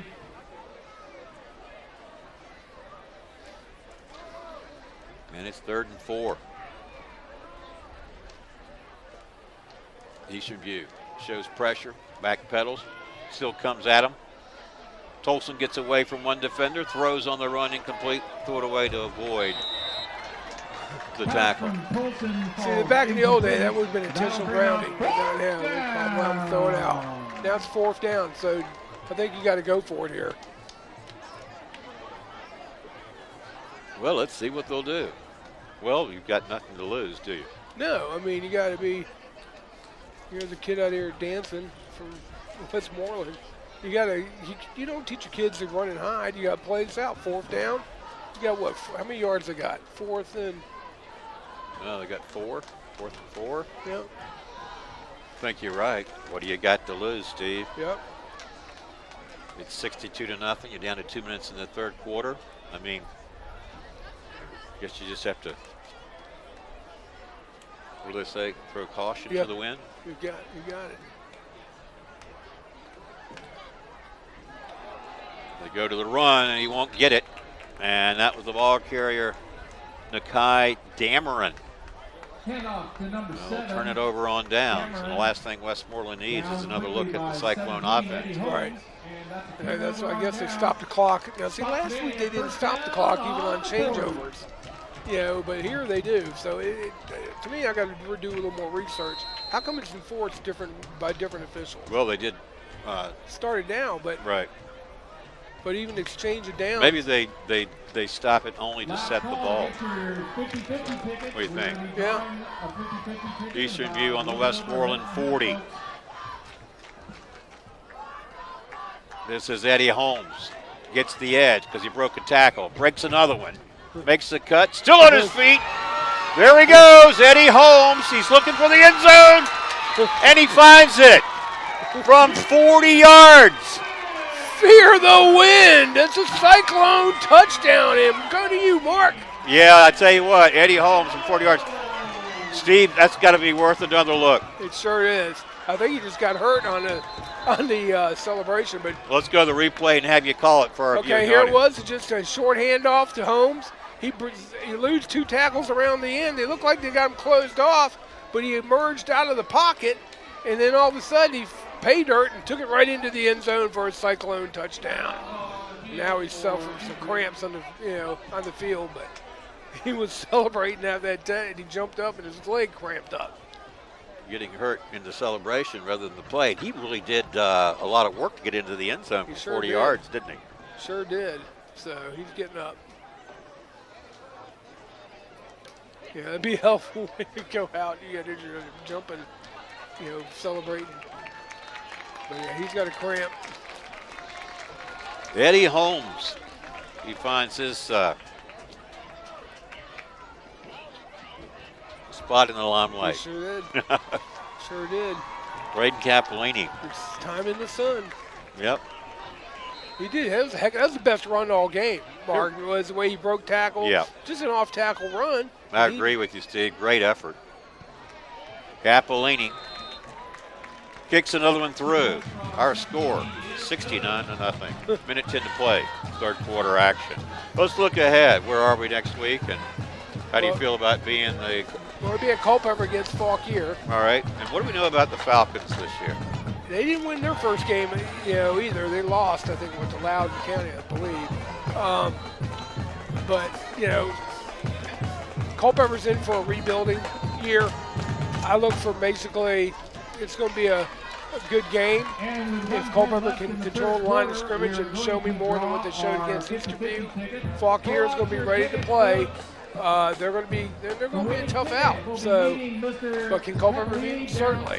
Is it likely? No. But yeah, we gave you the final score for the Culpeper Orange County game, right? Yeah. We say 18-8 Orange. Yeah. See, Orange got destroyed by Cortland. So what does that say about Orange? Please see Mr. So at the 10-yard line. That's going to be the issue. Winner of our 50-50 drawing. 440-836.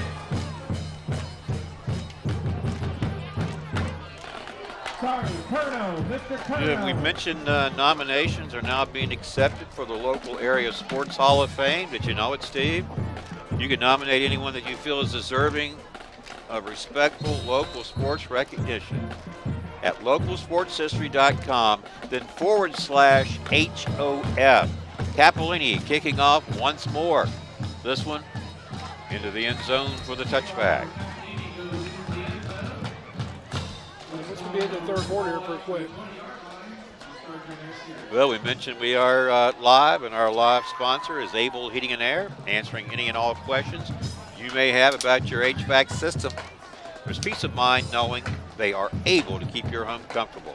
Able Heating and Air at 718-7556. All right. Start the clock. Once again, winning ticket for the 50-50 raffle, 440-836. Westmoreland on its own 20.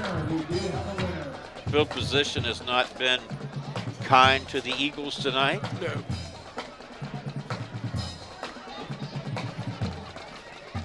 The one thing I do like is getting a chance for the reserves to play, and that'll really come helpful late in the season. Here's some pressure. Tolson throws. He's got a receiver caught near the 30-yard line. This is Jalen Burrell. Tackled shy of the 40. Got across the 35 out to about the 37. And making the tackle for Eastern View was Camden Roy. Yeah, they're just stopping it to move the sticks, but it's got to be running. First down, Westmoreland. Picked up 18 yards and a first down. We may have time for one more play before the third quarter expires, and we may not. We're down to 5 seconds and counting. Yeah, it's going to be End of the third. Our score, Eastern View 69, Westmoreland nothing. We will take a break and come back to the fourth and final quarter right after this. Keep it right here on the Culpeper Media Network. This broadcast is brought to you by the following community supporters. Able Heating and Air, answering any and all questions you may have about your HVAC system. There's peace of mind knowing they are able to keep your home comfortable. CFC Farm and Home Center, supplying your lawn and garden, pet, and farm needs since 1932. Hometown pricing and outstanding service at CFC Farm and Home. Found in Sons Funeral Home, Culpeper's perpetual best of the best for resources, planning, and support for our entire community. From shirts to banners and everything in between, imprint your message on the community with Cash Imprints. Battlefield Toyota, Chevrolet, and Ford, proudly serving the Culpeper community for over 20 years. State-of-the-art service departments and over 22 acres with hundreds of new and pre-owned vehicles. Battlefield Automotive. Nominations are now being accepted for the local area sports Hall of Fame. Nominate anyone that you feel is deserving of historical local sports recognition at localsportshistory.com/HOF. K&M Lawn, Garden, and Arborist Supplies. Now located directly across Highway 29 from Eastern View High School. K&M, from grass to trees, they aim to please. UVA Health Culpeper Medical Center is here to care for you and your loved ones. Our high-quality primary and specialty care locations right here in our community. Visit uvahealth.com for more information. Welcome back to our broadcast. A moment ago, that play pass thrown by Jordan Thomas out to Jalen Burrell. Picked up 5 yards, moved the ball to the 43. Fourth quarter action. And again, continuously moving clock. So this is going to go quickly, of course. We got 44 and Guido Campbell for Eastern View, linebacker, 44.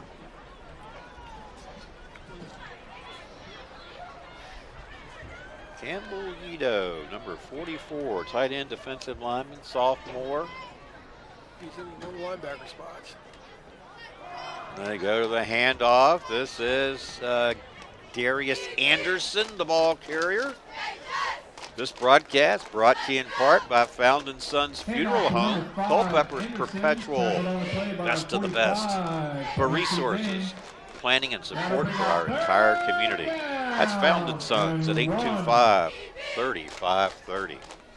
See, this defense is going to be fired up, even though it's the reserves in. They don't want to allow a score here against Eastern View. They want to try to preserve the shutout up by 69-0. Isn't that something? I mean, I just still remember the 74 and the 10-game Sharando. You know, when we put Culpeper beat Sharando, and this is just Remember like that, it. yeah. See, they didn't have a running clock back then, remember? No, I guess not, come to think of it. Back to Anderson, the ball carrier. Tries to get the edge, but the Cyclones string it out. And you mentioned Campbell Guido in on the tackle. And also Branson James. Timeout on the field for Yeah, we got a timeout in the field. We got a cramp. Time out on the field. We'll tell you that our timeout sponsor is UVA Community Credit Union, strengthening the financial wellness of our members and the Culpeper community. UVACreditUnion.org. Also want to mention that our broadcast is brought to you in part by Battlefield, Toyota, Chevrolet, and Ford, proudly serving the Culpeper community for over 20 years. State-of-the-art service departments and 22 acres with hundreds of new and pre-owned cars. All right, so Steve, next week we'll be at Culpeper High School, Broman Field, for the game with the Fauquier Falcons. And I think that should be one that should be pretty competitive. Yeah, I think it'll be it won't be big routes like these are with Eastern View, but it'll be competitive. I'm just anxious to see how Culpeper's done, if they made any changes, because they need to make some.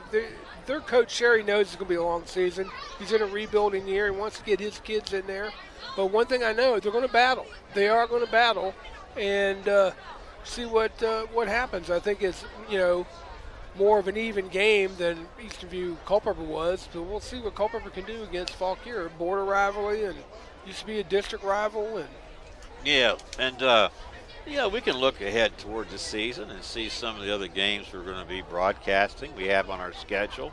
So September 8th, that's next Friday. We mentioned we'll be at Broman Field for the game against Fauquier. And then on the 15th, we're actually going to be on the road, Steve, at Brook Point in the game with Eastern View. That's going to be a fun game to do. September 22nd, it'll be Culpeper and Cortland.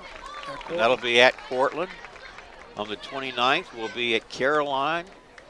We may call that game in the stands again. You and Chris will be calling that game. I will not be here. All right, so that's one you won't be here for, okay. Then let's see, October 6th. I will not be here for that one either. All right, that'll be here at Cylone Stadium against James Monroe. October 13, Culpeper and Chancellor at Chancellor. October 20th. Now, this is going to be a showdown game, Steve. Yep. October 20th is King George and Eastern View. Because I'm looking at the rest of their schedule, I don't see Eastern View losing up until meeting there. Think about it. So it would seem at this point, if you look ahead, you could see Eastern View and King George on a collision course, right. can't you? Mm-hmm. I mean, there's no Liberty on here. That's up for Culpeper. I don't see any. And Eastern View's off next week. I really don't see them. I mean, they also got North Stafford, too. I don't know how North Stafford is doing. We don't do that game, but they're going to be at North Stafford. Oh, you're right. Eastern View gets its bye early in the season, doesn't it? Yeah, their bye's next week. Okay. Now, North Stafford, they won, so it's going to be Anderson again, the ball carrier. Number 5, Not Anderson much. on the carry, met by a host of Cyclones. But I really don't see Eastern View losing. I mean, Brook Point's down.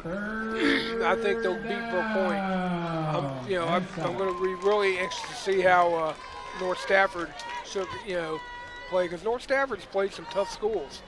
Well, this broadcast brought to you in part by Cash Imprints. From shirts to banners and everything in between, imprint your message on the community with Cash Imprints. 317-1473. And I think W&L's putting out some players here, too. I think they're just going through the motions here as well. Well, Tolson still remains the quarterback. He airs this one out. He had a receiver open out there. Underthrew him, Steve. Underthrew him, and he had both the Eastern View defensive backs way behind him. And that's one thing you got to tell. And Coach Lowry and his defensive coordinator is telling him, don't let him get behind you. You got to keep everybody in front. And they're telling him, one of the reserves, he's got to jam him up off the line of scrimmage. Don't let him just release. Because you can jam it up at the line of scrimmage. You can't, after 5 yards, you can't touch them. Well, here is 4th down and 7 for the Eagles on the Eastern View side of the 50-yard line at the 49. You can see there the clock running, 7:44 to go. Yeah, so Mark, I looked at this is a favorite schedule for Eastern View coming up. I really do. Here comes the pressure by Eastern View. They back off of it. Tolson steps up, going to keep it. Get some good yardage and a Westmoreland first down at the 40-yard line. As I said, it looks favorably for the Cyclones.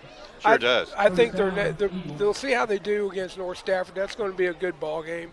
But Spotsylvania, Chancellor, Caroline, Brook Point, I don't think it's going to show them much.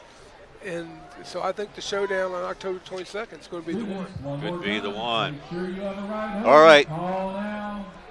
Broadcast brought to you by UVA Health. Culpeper Medical Center is here to care for you and your loved ones at our quality primary and specialty care locations right here in our community. Learn more at uvahealth.com. Fake it to Anderson, throw it near side. This is Burrell. Burrell trying to shake the tackle. Can't quite do it. Drop down shy of the 35-yard line. Clock continue to go.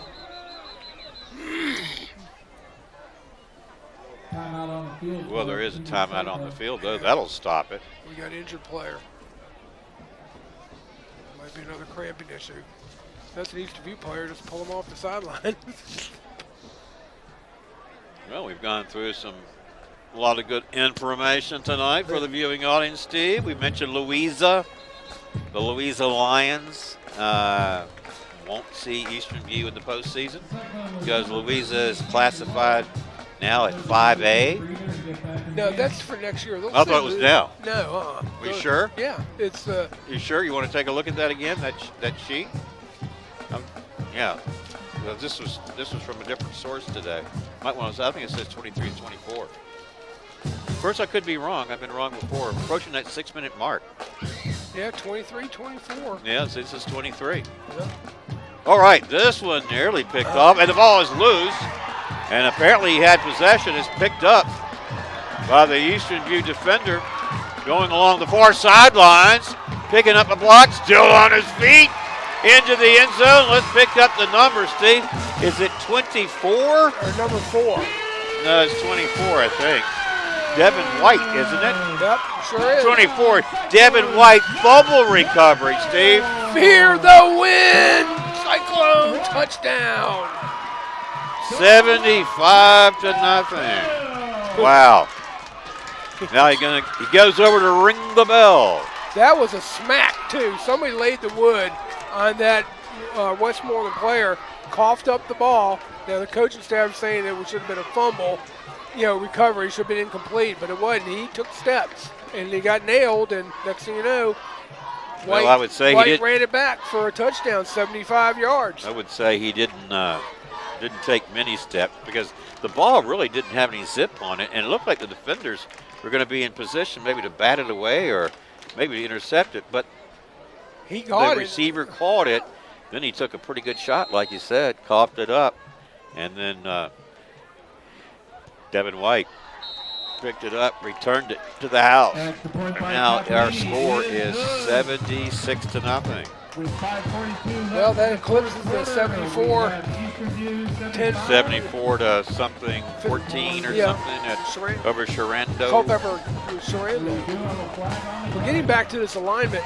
Yeah, see, I thought it was going to take effect this fall, but you're right. It does take, but why is Louisa then in the Jefferson District if they're in this is regions now? Yeah, I know, but you've got Albemarle too. But they would still be in the Jefferson because you have teams with different classifications in your district. Because winning the district is not the coveted thing anymore.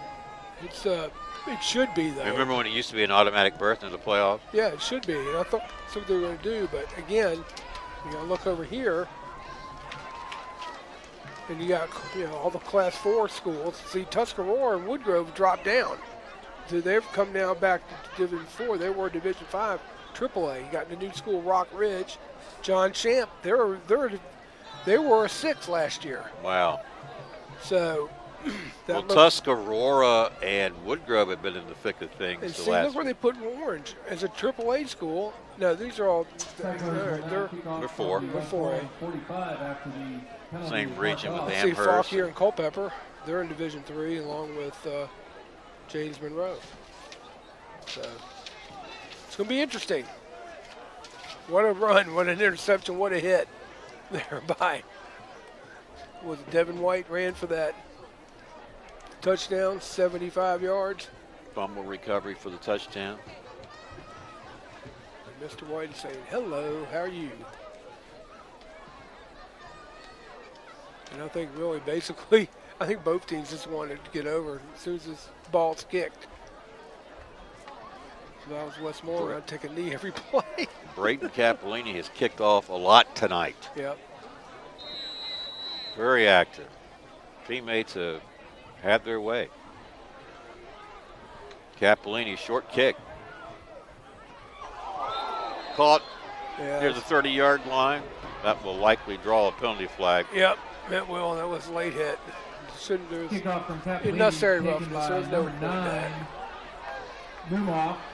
Flag on the play. So it does stop the clock. Yeah. We'll give him 15 yards. You don't do that. You just tapped him. You know the ball was there. You didn't have to come in there and jump on him. Tackle. The kid was in a dangerous Could he position. have just dove over him? Yep. Targeting. Called against Wow. the Cyclones. So that kid's out. He's going to be out of the game and will not play next week. Now, see, Culpeper's gets their running back coming back next week, I believe. Jakari Edwards. Yep. That can only help him. Yep. So the player, they got the penalty. He's going to be sitting out next week. Well, their bye, he'll be sitting out the following game. He was targeting. And yeah, was that targeting? I don't know. It was unnecessary roughness, yes. But I think he was in a position where he was going to make contact. I guess the question is how much. yeah, So you can, I guess, dive over the player because he's already on the ground. He's down by. well, what's he your knee? tried. I think he tried to dive over the player, but he didn't. He let in there with his helmet, and he didn't quite dive over him. All right, Westmoreland takes back over at the 45. Anderson, the ball carrier, makes the cut, then powers his way forward across midfield, Eastern View territory, down at about the 46. Number 5, Picked up about Anderson, 6 yards on the carry. play to bring up 2nd and 4. Brought down And where was by that number run 6. in the first quarter by Westmoreland? That kid, why didn't they go to that? That kid ran hard. Well, they were playing against some different players. I get that, but Oh, Darius Anderson? yeah. Well, and Kenneth Madison has really been their primary ball carrier. We didn't see Anderson in the first half, did we? No. And he actually picked up more like 8 yards, 2nd and 2 coming up here. Well, the And, 40s. and like I said, Westmoreland's got some beef up there. 2nd and 2, clock running, approaching the 4-minute mark of this fourth quarter. And I'm interested to see if this is Anderson again. Good hard running down to the 40 and a first down for the Eagles. We'll move the sticks. All right, this broadcast brought to you in part by CFC Farm and Home Center. The service, knowledge, and products you need for your farm, home, pets, livestock, and equine since 1932 at CFC Farm and Home Center. Also, K&M Lawn, Garden, and Arborist Supplies, now located directly across Highway 29 from Eastern View High School. K&M, from grass to trees, they aim to please at 825-8371. Yeah, it's going to be anxious to see what happened with Trayvon Brock. Did he? Back to Anderson, the ball carrier. Number 5, Anderson with the Because carry. that takes a good wide receiver out of their rotation. With Brock injured, I hope, like I said, I'm just praying and hoping that it's just nothing more than a sprain, not a break. 5-yard line. 2nd down. So the clock continues to run. All right, again, let's look at that schedule, Steve. We said next Friday night we'll be at Culpeper for the game with the Fauquier Falcons. And that, you said, is Eastern View's bye week. Yep, Then they'll come back and they'll play on the road at Brook Point which we'll be doing that game. from the 36. Anderson, again the ball carrier, gets to the outside, makes a cut. Upfield, gets inside the 30, down to about the 27. So Anderson's running well, but it comes at a time that would be just sort of something to. And that defense right now, they don't want to give up that touchdown. Look at them. I know that. So they're hoping the clock becomes their friend. Well, the way it's ticking away, we're under 2 minutes. And the ball is at the 27-yard line. And it's 1st and 10 for Westmoreland. Now, number 16 in there is Grayson Carey, quarterback. Now playing for Jordan Tolson. Number 16, Grayson Carey. And Carey hands off. Ball carrier near side. Gets behind his blockers. Turns upfield. And he's forced out of bounds inside the 10-yard line. All right, so they're just going to start the clock as soon as the change is set down. Nakai Damron was the ball carrier. So the clock is running, Steve. Can this Eastern View reserve unit keep the Eagles out of the end zone? Well, they just brought in some different players in there. Can't see the numbers, but.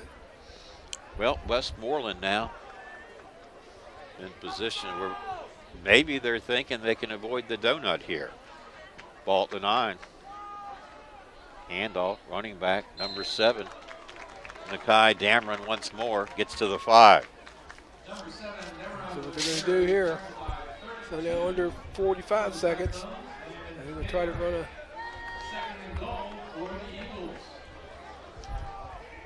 And here it is. It comes down to this play probably, or the next play. From the 6. Mentioned the quarterback in there, Grayson Carey. And Nakai Damron, the running back, alongside him. They fake it to Damron. They throw it near side. Got a receiver, end zone, it looks like. Touchdown it is. Eagles finally on the board. Jay Sean Tate on the receiving end of this touchdown pass from Grayson Carey.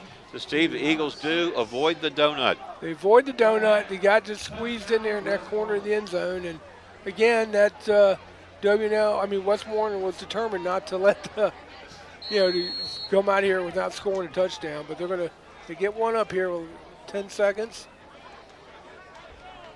Line up for the 2-point. Yeah. Because you keep it running. They don't seem to be in much of a hurry, do they? No. Could be the last play. There it is. Trying to make it into the end zone as the ball carrier, Nakai Damron. Don't think he made it. No, we didn't. That's the game. All right, that's how this one ends. All right, well, Steve, we've been talking about it all night. Eastern View dominance. What can you say? Final score, 76-6. It's a long trip back for the Eagles back to Montrose, Virginia. But what are your takeaways from tonight's game, other than what we've said? Yeah, nothing. I think we, said it all. Eastern View was just Westmoreland was just totally outmatched, basically, and Eastern View showed its mettle, and they're running on all cylinders right now, heading for that. We'll get them, a couple weeks from Brook Point, but I only see basically North Stafford could be a hiccup before they end up with King George, but it's all going. I think it's all going to lead to that King George and Eastern View for the district. All right. Well, that'll do it tonight for us from Cylone Stadium. Once again, our final score is Eastern View 76, Westmoreland 6. Hope you enjoyed the game. Certainly enjoyed bringing it to you. Hope you have a great weekend, and we will plan on seeing you next Friday night from Broman Field for the Blue Devils and the Fauquier Falcons. Till then, so long, everyone. This broadcast is brought to you by the following community supporters. Able Heating and Air, answering any and all questions you may have about your HVAC system. There's peace of mind knowing they are able to keep your home comfortable. CFC Farm and Home Center, supplying your lawn and garden, pet, and farm needs since 1932. Hometown pricing and outstanding service at CFC Farm and Home. Found in Sons Funeral Home, Culpeper's perpetual best of the best for resources, planning, and support for our entire community. From shirts to banners and everything in between, imprint your message on the community with Cash Imprints. Battlefield Toyota, Chevrolet, and Ford, proudly serving the Culpeper community for over 20 years. State-of-the-art service departments and over 22 acres with hundreds of new and pre-owned vehicles. Battlefield Automotive. Nominations are now being accepted for the local area sports Hall of Fame.